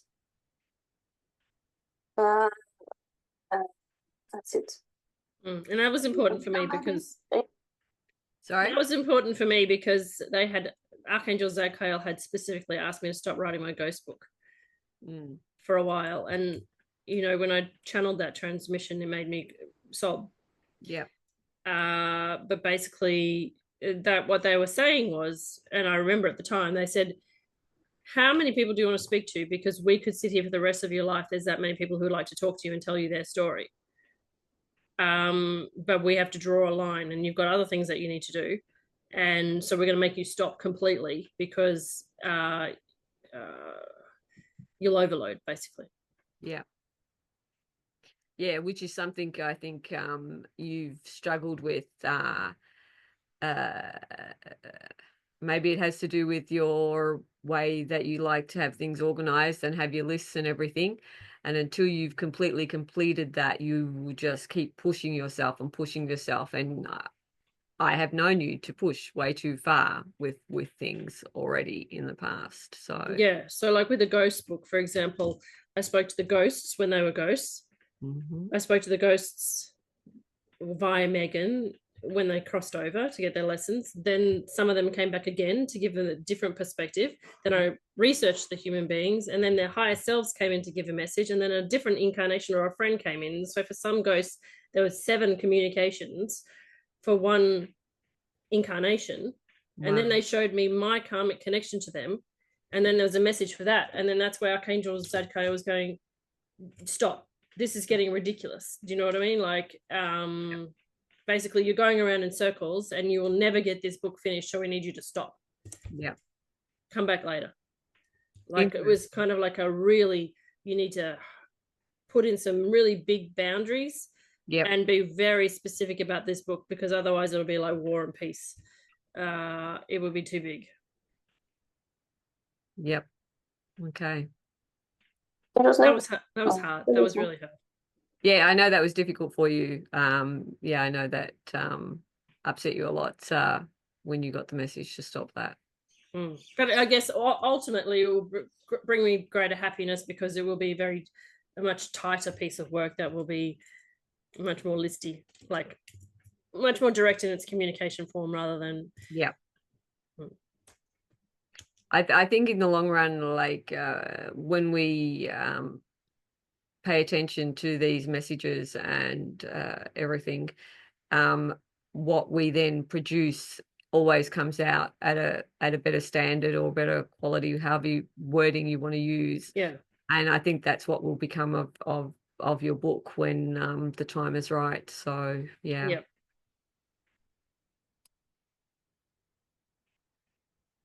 I just sort of explained it.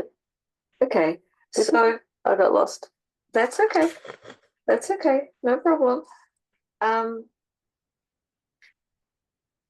So with what you've shown us so far, we've seen how her soul likes to rescue beings, people, whatever word you like to use, and how she has this love of all things baby.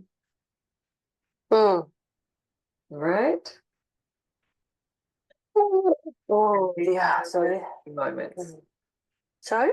And I these lost that. are her happy moments. Yes, and she does like big ships. She likes big ships. Okay. Except for the one that went down. Or the two that went down, that was bad. But she likes the big ships in space. Okay. Even though her human is very afraid of them. Why do you think a human is afraid of them? Because on Earth you build a house and it gets stuck into Mother Gaia, right? Mm-hmm. And these are like houses that float. And if your house is floating on Earth, it means there's been a big flood. Unless you're a Noah. And then you built a house that is a ship and a boat, and it does float. But she's not that. And she's worried about floating.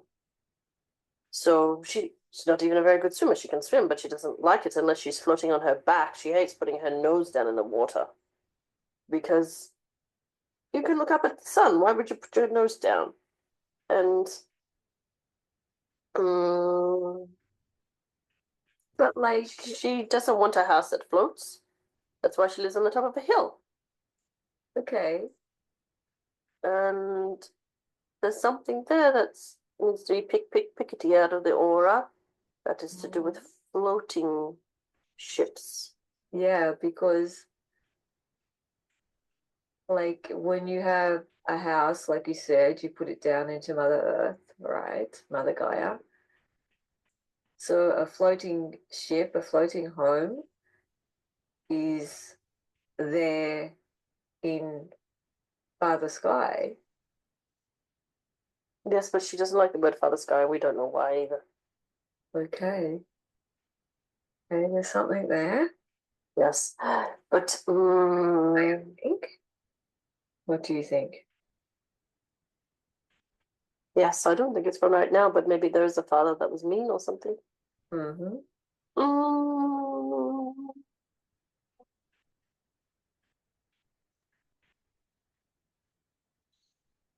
Because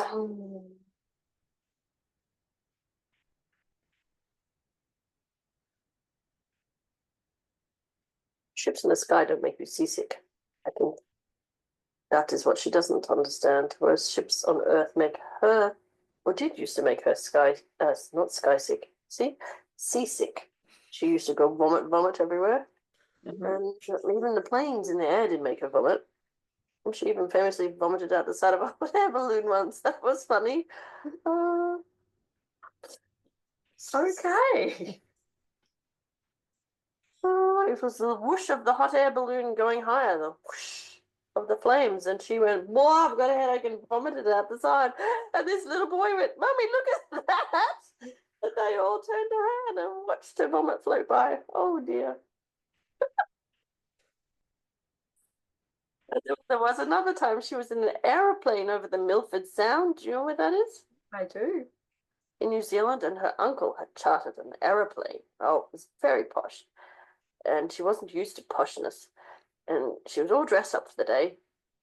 And she got in the plane and went bump, bump, and she threw up all over herself. And she didn't have a change of clothes. Oh no. And we did see it as most amusing, but she did not. Oh dear, oh dear. There was nowhere to buy a shirt in the Milford Sound, was there? Of course not. So, oh, it's so embarrassing for her mother. Troublesome child, something. But oh dear, her daddy, he was worried, but it's anyway, so the air bumpity bumps and the ground and the even the ground bumpity bumps. Car driving used to make her not seasick, what do you call it? Car sick? So you get sick all the time. Even yes, it's quite strange. But we do know that she doesn't throw up in the ships in the sky. Okay. Would you imagine that? That would be weird.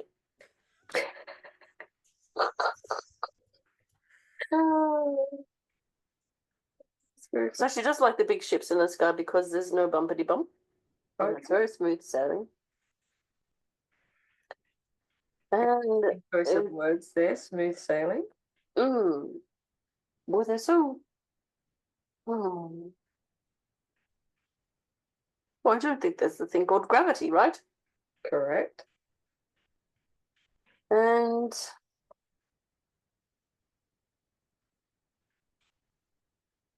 I think she did get a big medal on a ship once up in That sounds good. a big black medal. It stamped her soul as somebody important on a big ship. Is that one of her happy memories? One of her happiest memories?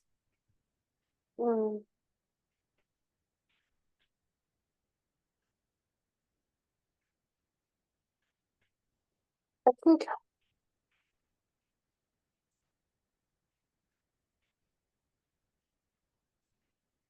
perhaps we'll see.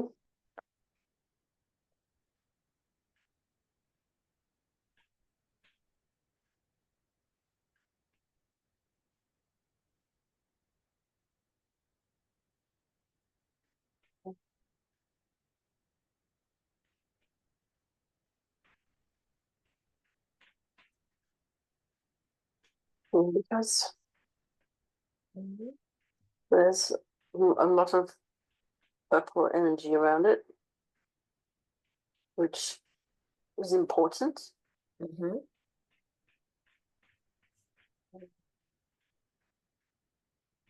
So that's a healing energy, right?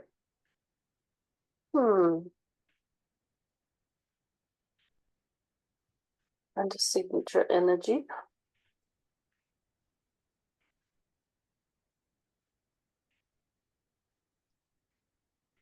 Like the human does see the purple behind the eyes a lot when she has them closed. Yep.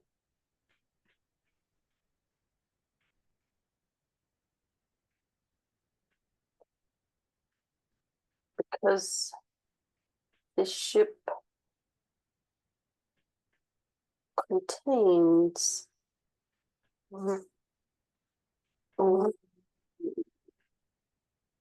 like in Star Wars, a Senate. It's not a Senate, but Like a federation? like a federation. You know when Senator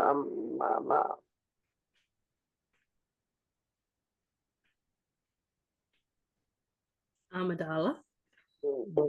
prequels to Star Wars, Yeah. the young lady did fall in love with the young boy who became the bad one. Yep. And she was a senator or something. And you had these floating benches, and you went in and stated your case. Yes. Or blah, blah, blah. There's one of those up there, but it's not that. It's a federation. Yep. And she does belong to it. But the human does not like to. The human is going shh, because that's a scary concept. Because it's not scary. Humans must be humble. She's had bad incarnations where she was too big an ego. So she tries to shh down now. But this was a big, proud moment, chest swelling moment, where she got a badge that made her the big boy of the Federation. So that's exciting. Well, we were all going, hooray.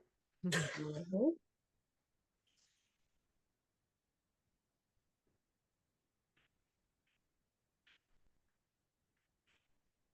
And she won't even allow herself to use the G word, since you weren't allowed to use the G singing bowl. But it's a galactic federation. Mhm.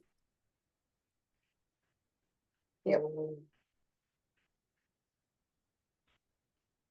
But it's all she's allowing me to see, because she needs to become comfortable in her own way, in her own time, with that component of her soul, because it will bring her great joy. But she has fears to conquer still, because duality does exist in dimensions that are not on Earth, and she's only just conquering the baddies on Earth that involved the spirit releasement therapy stuff she learned to do. Yes. And so her brain and mind did already say the galactic baddies is too much for my brain. And so we have said, well, just rest that corner of your brain until you're ready. And who knows if she'll be ready, but she has to do it in her own time, and then she will find great memories of joy.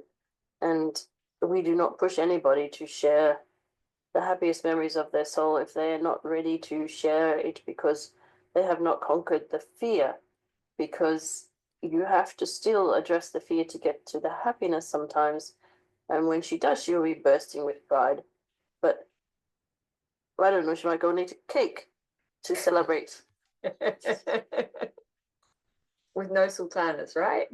Yeah, and not a cherry on top either. Okay. She doesn't like the moschino cherries. Yes. Okay, yep.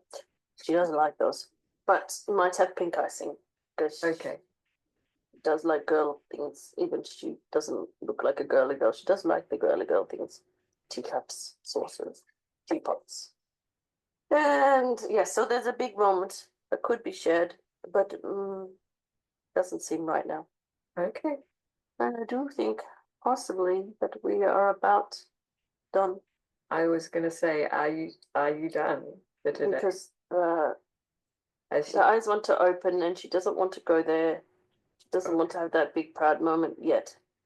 Okay. And she's done all the babies and the angels, and she did tell you a lot about the planet, and she didn't know she knew all that. Knew all that stuff. Yep. Okay, I was about to say thank you, And she's awake. but I will say that anyway. So yeah. Oh, yeah. So there you go. Hmm. Interesting. Very interesting. And just as an aside note, Cindy, so we've been going for 2.5 hours, so there's no way we're going to get through the next one today. Yeah, that galactic moment is not what we saw in the next session anyway. No. So yeah, it was very, very, very interesting and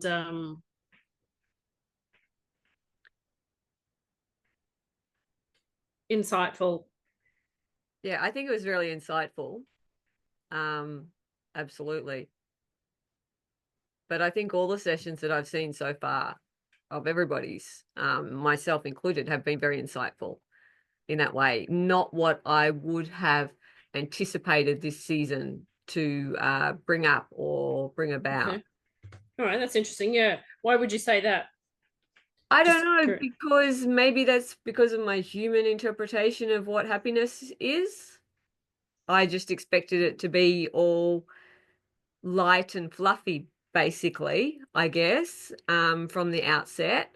But it's not. There's so much more depth to what actually makes the soul happy that it's not necessarily what we perceive in human terms of what we would consider things that make you happy. Mm. You know, human terms, we think about happiness, we think about laughter, we think about joy. I don't know, most of us probably think about mucking around, you know, the foods and things we enjoy to eat that, you know, bring us happiness, you know, like ice cream and all the, you know, or cake, for example, although that was brought up. But these sessions to me have shown much more depth than that. There, it's much deeper. I don't even know how to put it into words properly. It's been really, for me, I've found it fascinating, really eye-opening and helpful insights into almost like what makes the soul tick.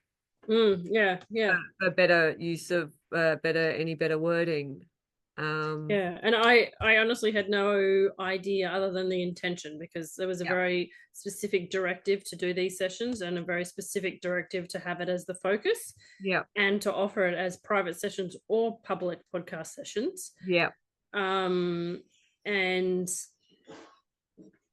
I was assured that these were not to be classified as therapy sessions, because there would be no therapy from a, say, like removal of limiting beliefs or any of that, healing emotions or anything, spirit releasement therapy. It was purely as a demonstration session for human inquiry and understanding and self-analysis, I guess.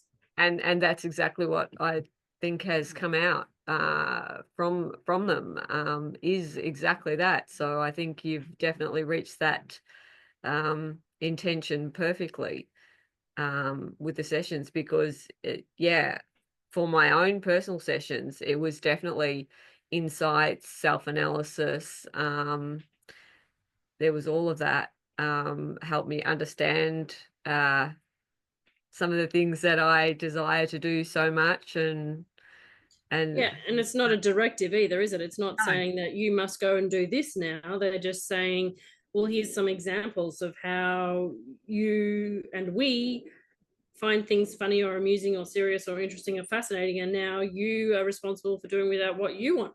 Exactly. We're not gonna tell you.